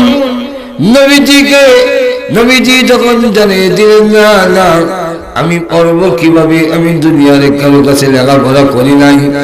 বুখারী শরীফে আসছে, ফাখাযানি ফাগাত্তানি, জিবরাইল তখন রাসূলকে ধরলেন, দুই চাপ দিলেন।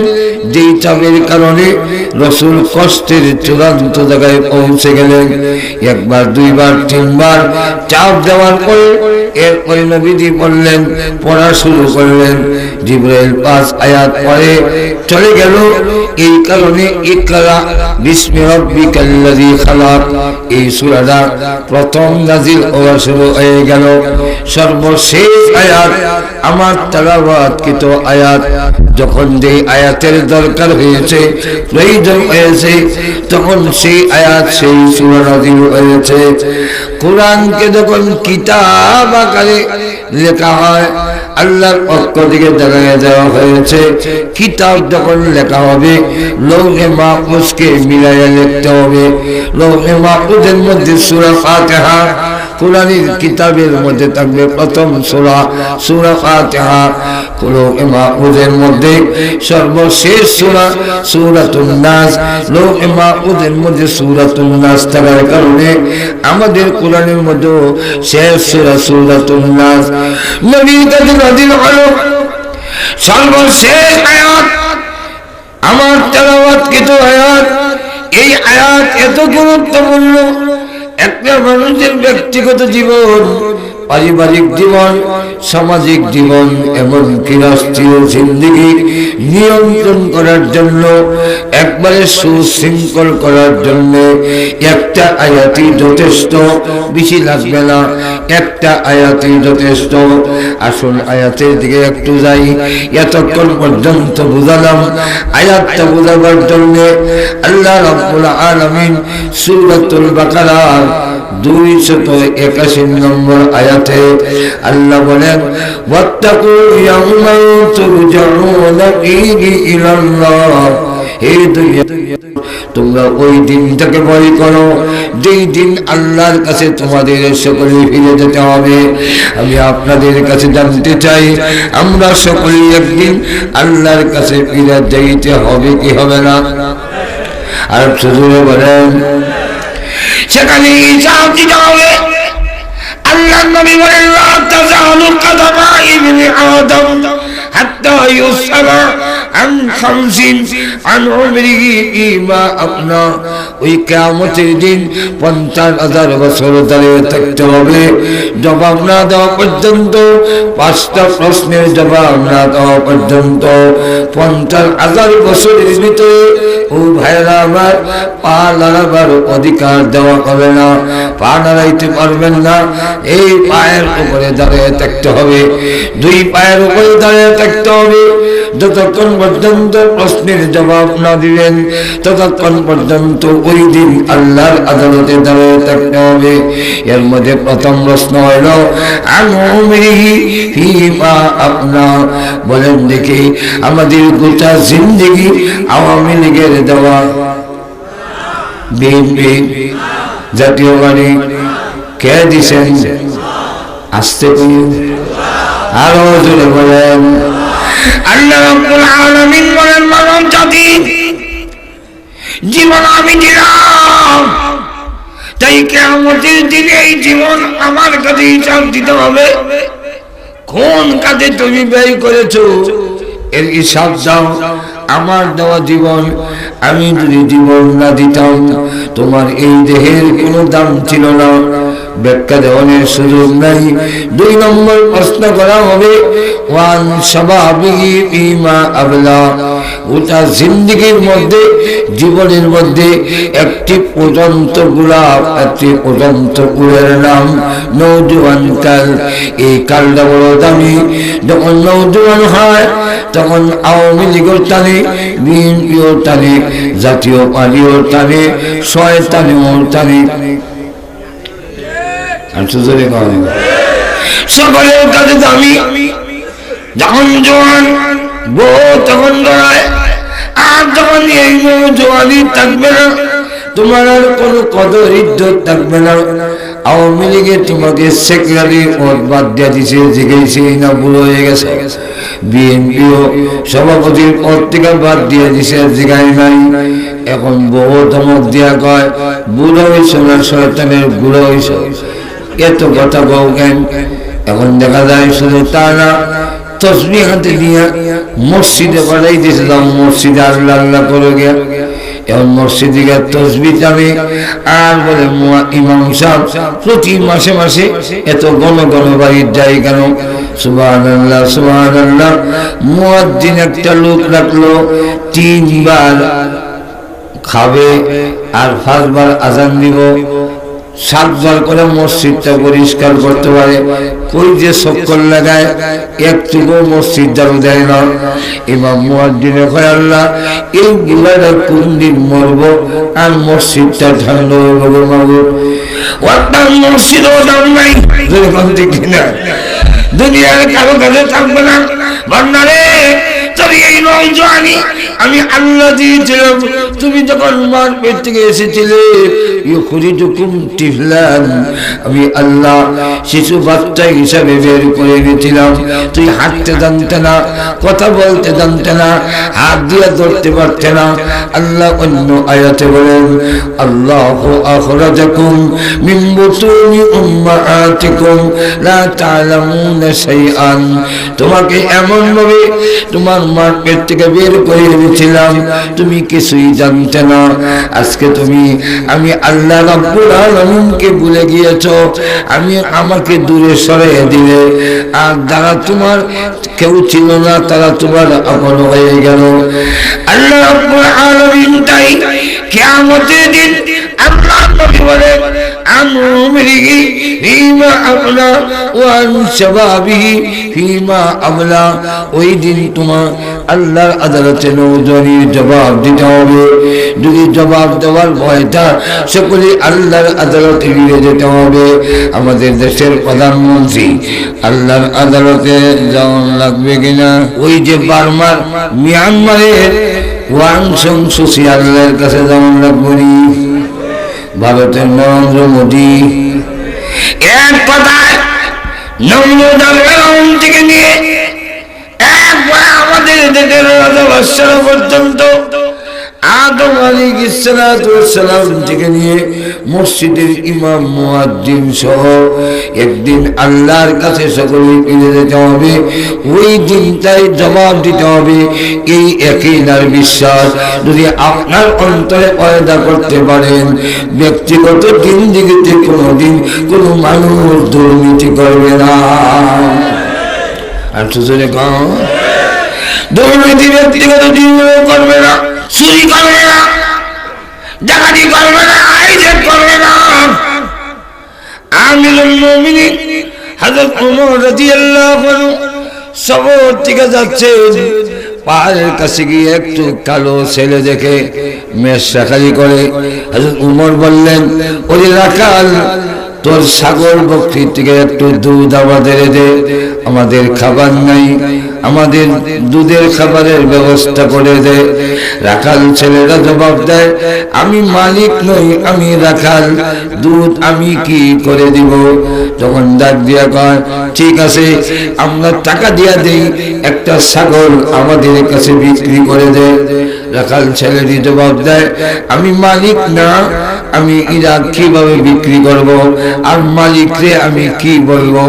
হযরত ওমর শিখায়া দেন যে মালিককে বলবি পাহাড়ের ভিতর থেকে একটা বাঘ এসে ছাগল একটা নিয়ে গেছে, মালিক এটা মানবে, কারণ এমন ঘটনা অহরহ ঘটে, মালিক মানতে বাধ্য। আমিও কারো কাছে বলবো না, কারণ আমিও পুরা দাম দিতাম না। চুরির মাল যারা কিনে তারা পুরা দাম দেয় না। রাখাল ছেলেটি ডাক দিয়া কয়, তোমার কাছে মনে হয় কোরআনের শিক্ষা যায় নাই, কোরআনের আলো যায় নাই, খাসলত বুদ্ধি এখনো বদলাম নাই। লম্বা মানুষের কিছু আকল বুদ্ধি কম হয়, লম্বা হয়েছেন তো এই জন্য আকল বুদ্ধি কম, লম্বার করে লম্বা। আমি আল্লাহর কাছে হযরত ওমর বলেন কোরআনের শিক্ষা কি, কোরআনের আলো কি? রাখাল ছেলেটি কয়, আল্লাহ কোরআনে বলছেন তার আদালতে একদিন যেতে হবে, হিসাব দিতে হবে, তার আদালতে আমার হিসাব দিতে হবে। ওই দিন এই ছাগলের হিসাব আমি কিভাবে দিব? তাই আমি পারবো না তোমার কাছে বিক্রি করতে, আল্লাহর আদালতে জবাব দিতে পারবো না, এই কারণে অন্যের ছাগল চুরি করে বিক্রি করতে পারবো না।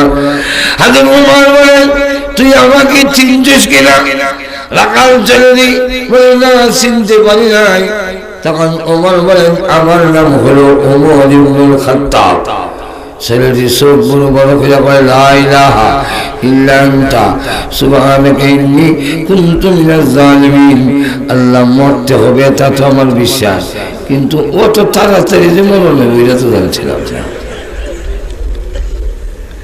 যে লোকটা রাস্তা দেখে যায়, রাসূল বলতেন এই রাস্তা দিয়ে শয়তান যায় না। যেই লোকটার নাম শুনলে রোম আর পারস্য সম্রাট খালি ওয়াশরুমে দৌড়ে, আর এই লোকের সামনে আমি কইলাম খাসলত বাড়া না, লাম্বার ঘরে লম্বা। এখন আমার অবস্থা যে কি,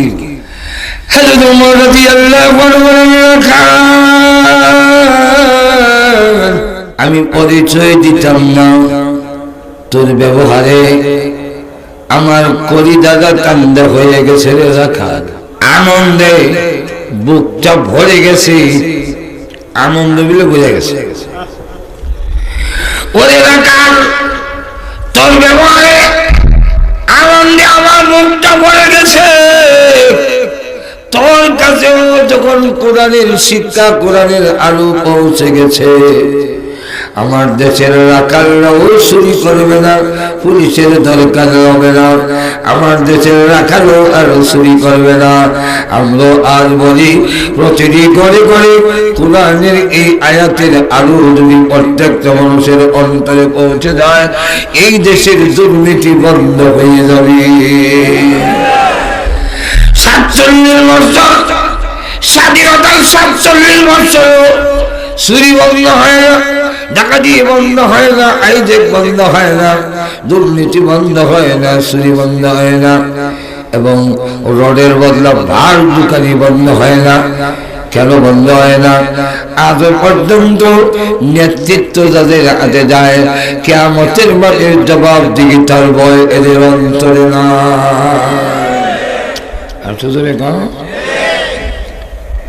আমাদের দেশে একটা কোম্পানি আছে, প্রাণ কোম্পানি, এটা কাদিয়ানি মালিক, মালিকেরা কাদিয়ানি। প্রাণ কোম্পানি থেকে একটা দুধ বের করে, ম্যাঙ্গো জুস, ম্যাঙ্গো ম্যাঙ্গো খাওয়ায়। টেলিভিশনে দেখাইছে মিষ্টি কদুর মধ্যে আমের সেগারিন দিয়া ম্যাঙ্গো খাওয়াইতেছে, মিষ্টি কদু, আর নাম হইল ম্যাঙ্গো। দুর্নীতি বন্ধ করা যায় না। আমাদের দেশে দুধের মধ্যে পানি দিয়ে বিক্রি করে, জামের মধ্যে পানি তুইছে, এরপর দুধ ডালতেছে। জিজ্ঞাসা করলো, ভাই পানির মধ্যে দুধ দেন, নোয়াখালী হুজুরের কাছে মরি তুইছি। হুজুরে বলছেন, তুই তো দুধের ব্যবসা করো, তুই পানির মধ্যে দুধ দিস না। হুজুরের কথা রাখতে গিয়া আমি দুধের মধ্যে পানি দিই না, পানির মধ্যে দুধ দিই। বুড়াই আমায় মনে দিছে ঠিকই, কিন্তু কোরআনের আলো এখনো শিখতে পারে নাই। আর মা তার মেয়েকে বলে, আর আমাদের ছাগল বকরি কতটুকু দুধ দিল, 4 সের, আরো 4 কেজি 4 সের পানি মিশাইয়া দেয়া বিক্রি করে দেয় 8 সের। তখন মেয়েটা কয়, না মা, আমি পারবো না দুধের মধ্যে পানি দিতে। কেন পারবি না? উমর নিষেধ করে, দুধের মধ্যে পানি দিয়ে বিক্রি করা হারাম, আমি তা পারবো না। মা ডাক দিয়া কয়, আমার মেয়েটা স্মার্ট হইল না, এখনো চুরি শিখছে না। কে স্মার্ট? আমরা দেশে গুণা করতে পারলে কয় আমার মেয়েটা খুব স্মার্ট, স্নো পাউডার আলতা, আল খাতা, সব কিছু দিয়ে পোশাক মহিলা, চুলের মধ্যে শ্যাম্পু দিয়ে বিভাগে চললে বাপ গর্ব করে, আমার মেয়েটা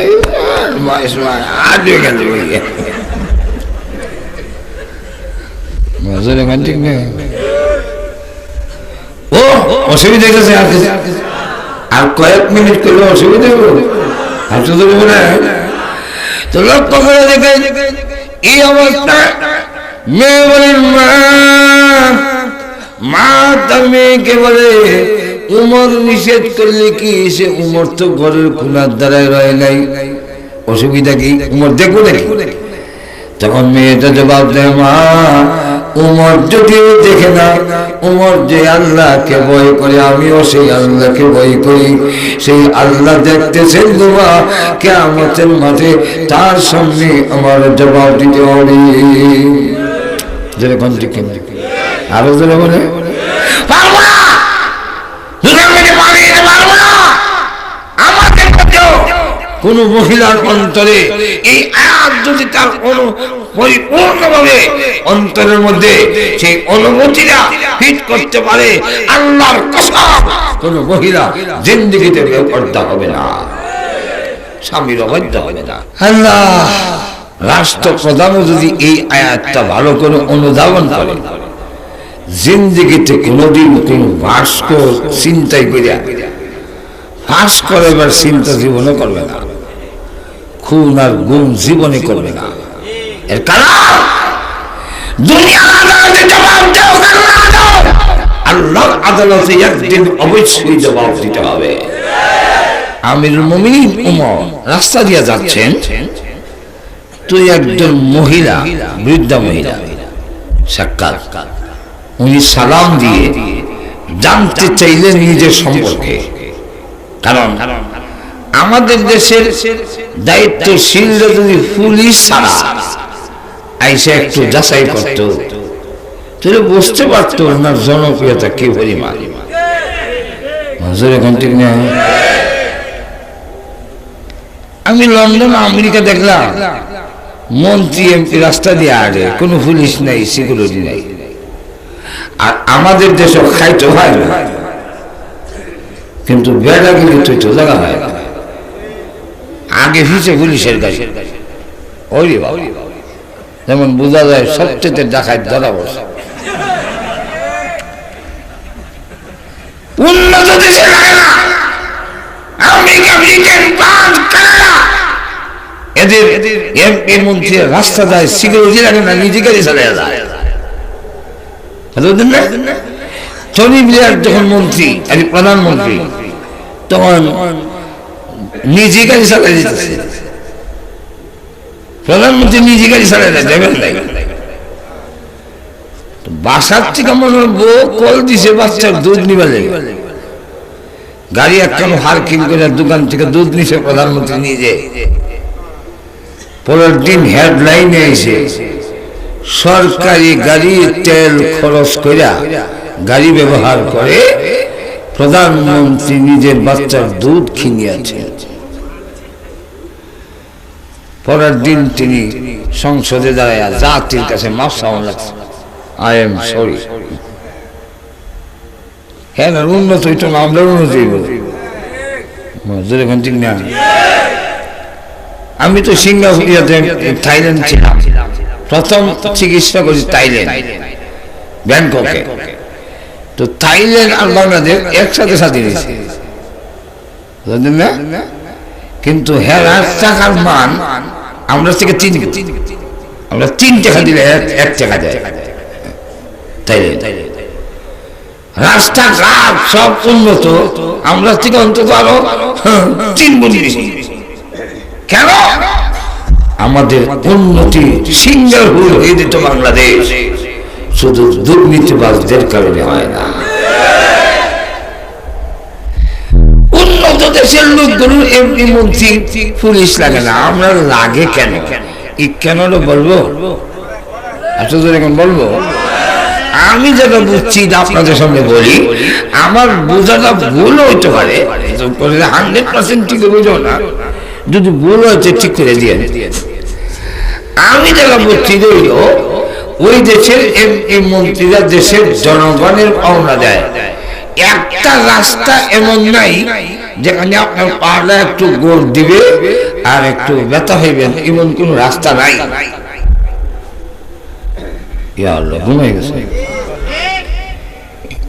এমন কোন চিকিৎসা হাসপাতাল নেই যেখানে জনগণের সুচিকিৎসা হয় না। এমন কোন শিক্ষা প্রতিষ্ঠান নেই যেখানে গুলাগুলি আর মারামারি ভরা নাই, খালি মারামারি এটা নাই। জনগণের অধিকার দেয়, এই জন্য জনগণ দিয়ে কোনো ভয় নাই, জনগণের মাঝখান দিয়ে যেতে পারে হেঁটে।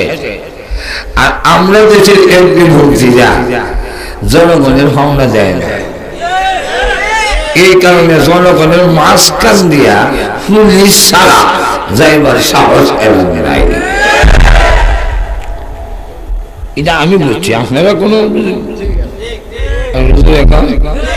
হযরত উমর রাদিয়াল্লাহু আনহু সিকিউরিটি নেই, পুলিশ নেই, হেঁটে যাচ্ছেন। তো মহিলা তাকায় দেখে জামার মধ্যে 18টা তালি দেওয়া, 18টা তালি দেওয়া, মাঝে মাঝে অন্য কাপড় দিয়া তালি দেওয়া। আর মন্ত্রী এমপি দেখলি বোঝা যায় মন্ত্রী হওয়ার আগের চেহারা আর মন্ত্রী হওয়ার পরের চেহারা বেশ কম। দেখবেন এদিকটা একটা গুস্তের ফুটলা নামছে মন্ত্রী হিসেবে, ঠিক না?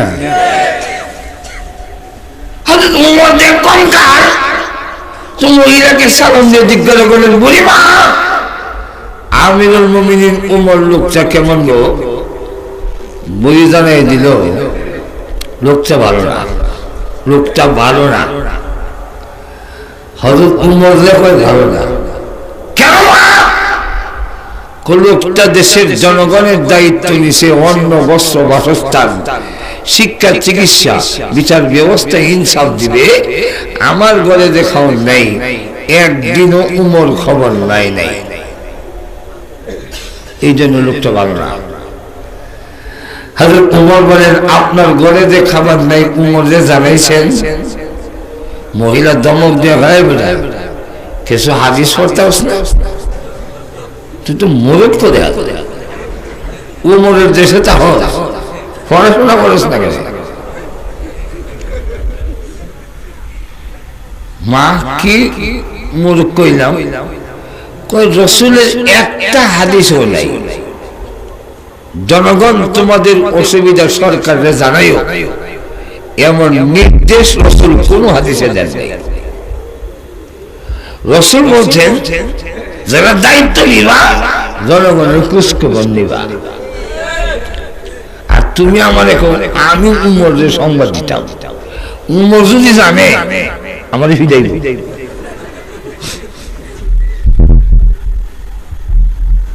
আর কি দরকার আছে আমার? না হয় একবার একটু ফাঁসটা অসুবিধা কি? কিয়ামতের দিন যেদিন আল্লাহর আদালত কায়েম হবে, যেদিন সকলে আল্লাহর আদালতে সকলেই ফিরে যাবে, ওই দিন যখন বিচার দেব তখন উমর বুঝবে কয় মণ ধানে কয় মণ চাউল হয়। হযরত উমরের সারা শরীরে কাভার বসে, কই কি বেজি কই কি আল্লাহ। এমন সময় হযরত আলী রাদিয়াল্লাহু আনহু আর একজন সাহাবী রাস্তা দিয়ে যাচ্ছেন, যাবার সময় সালাম দিয়ে যায়, আসসালামু আলাইকুম ইয়া আমিরুল মুমিনিন।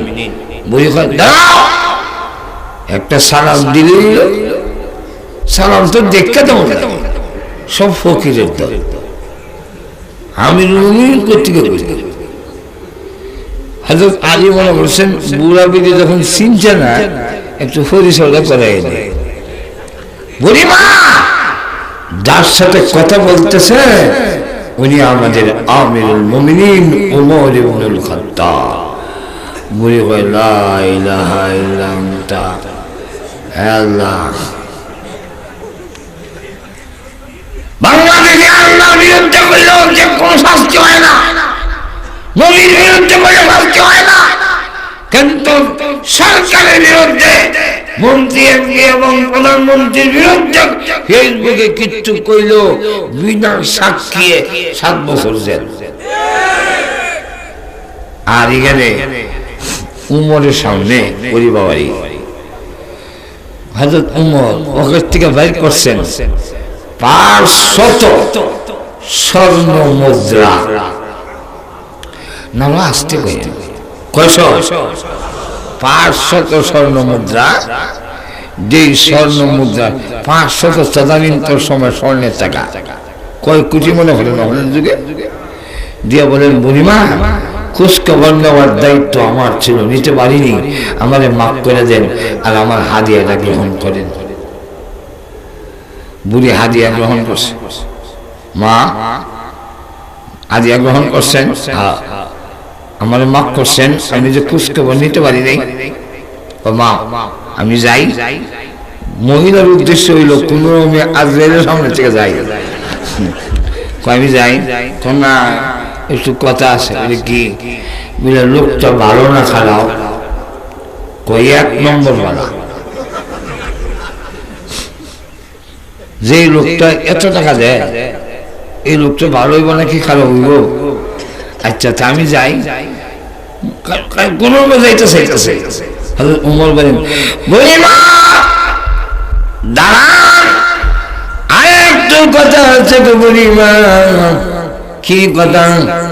বুড়িমা আপনি যে বলছিলেন কিয়ামতের দিন আল্লাহর আদালতে বিচার দিবেন, বুড়িমা গো এখন জানতে চাই আপনি কি কিয়ামতের দিন আল্লাহর আদালতে আমার নামে বিচার দিবেন? সুবহানাল্লাহ বলবেন না? বুড়িমা এখন না, যেহেতু আমি আমার পাওনা হয়ে গেছি বিচার দেব না, এবার যাই। বললেন একটু দাঁড়ান, বললে আরো কি রইল বাবা?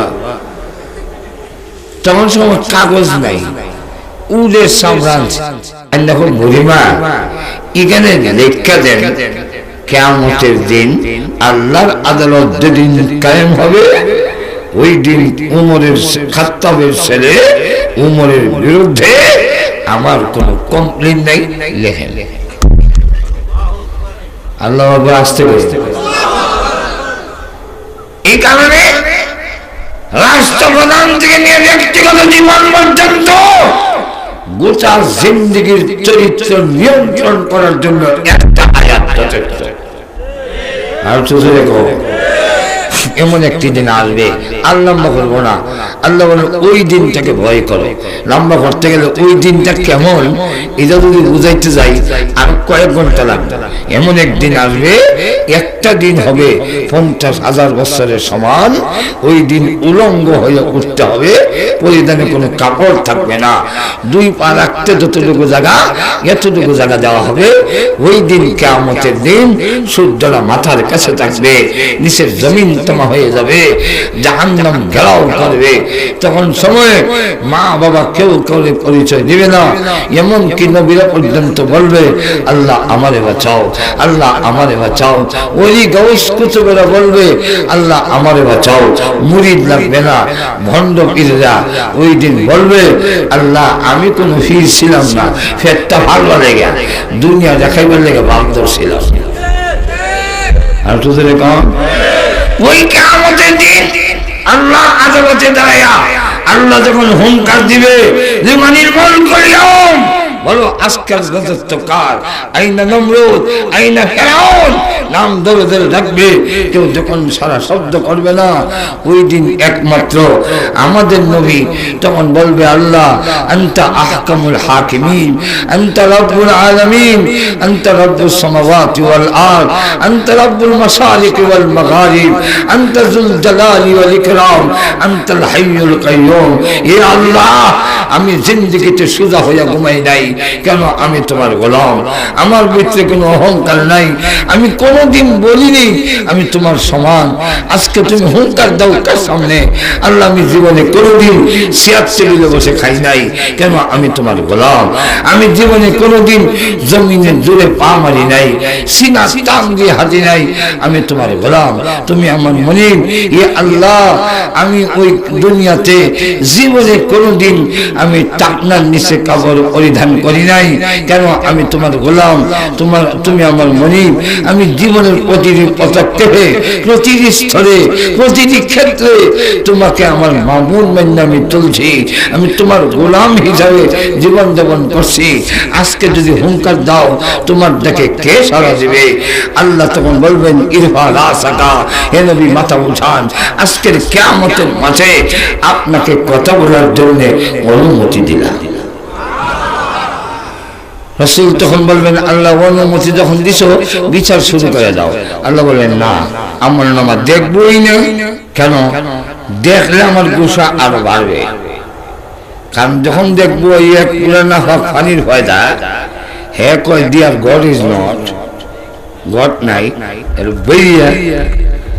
হ্যাঁ রমজান মাস দিনের বেলা ডেলের বেলা হয়েছে আর খায় আর কই কিতো হইছে, কিতো হইছে আজকে। হ্যাঁ হাঁটবি কেন? আল্লাহ রসুল দেখবেন আল্লাহ দেখতে রাজি না, তখন একটা আমল নেওয়া দিয়ে বলবেন আল্লাহ এটা দেখেন, যদি দেখবেন হয় দেখেন, এই আমলনামা দেখার সাথে সাথে আল্লাহর রাগ গুসা ঠান্ডা হয়ে যাবে, বিচার শুরু করবেন। এই আমলনামা হলো হযরত আবু বকর সিদ্দিকের আমলনামা। ওই দিন আল্লাহ শুরু করবেন, জবাব দাও। ওই দিন থেকে ভয় করো। ভয় করার অর্থ কি? দুটা অর্থ, ব্যাখ্যা দেওয়ার টাইম নাই। একটা অর্থ হইল তুমি আল্লাহ যা বলছেন করো, করো। কেন? ওই দিন জবাব দিতে হবে। নামাজ পড়ার কথা বলছেন, নামাজ পড়ো। কেন? নামাজ না পড়লে আল্লাহর আদালতে জবাব দিতে হবে। আল্লাহ বলছেন যাকাত দাও, যাকাত দাও, আল্লাহর আদালতে জবাব দিতে হবে। আল্লাহ বলছেন হজ করো, করো। আল্লাহ বলছেন রোজা রাখবার কথা রাখো, যেরকম ঠিক না। আল্লাহ বলছেন শিরিক করো না, বিদআত করো না, কুফরি করো না, সুদ খাইও না, ঘুষ খাইও না, জুলুম করো না, অন্যায় করো না। কেন করবো না? আল্লাহর আদালতে জবাব দিতে হবে। এই গুনার কাম থেকে বেঁচে থাকা, আল্লাহ যা হুকুম দিয়েছেন তা মানা, এর অর্থ হলো আল্লাহকে ভয় করা। আর তো জোরে বলে আল্লাহ বলেন সুম্মা তুওয়াফা কুল্লু নাফসিন মা কাসাবাত, জীবনে তুমি যা কামাই করছো পুরোপুরিভাবে দেওয়া হবে। ওহুম লা ইউযলামুন, কোনো অন্যায় জুলুম তোমাদের প্রতি করা হবে না। ওই দিন আল্লাহর আদালতে জবাবদিহিতার জন্য প্রস্তুত গ্রহণ করার তৌফিক আল্লাহ আমাকে দান করুন, আপনাকে দাও, আপনাদেরকেও দান করুন। অন্তরের মধ্যে সেই কিয়ামতের ভয়, জবাবদিহিতার ভয় যেন আপনি আমার অন্তরে আল্লাহ পয়দা করে দেয়। সকলে বলেন আমিন। ওয়া আখিরু দাওয়ানা আলহামদুলিল্লাহি রাব্বিল আলামিন।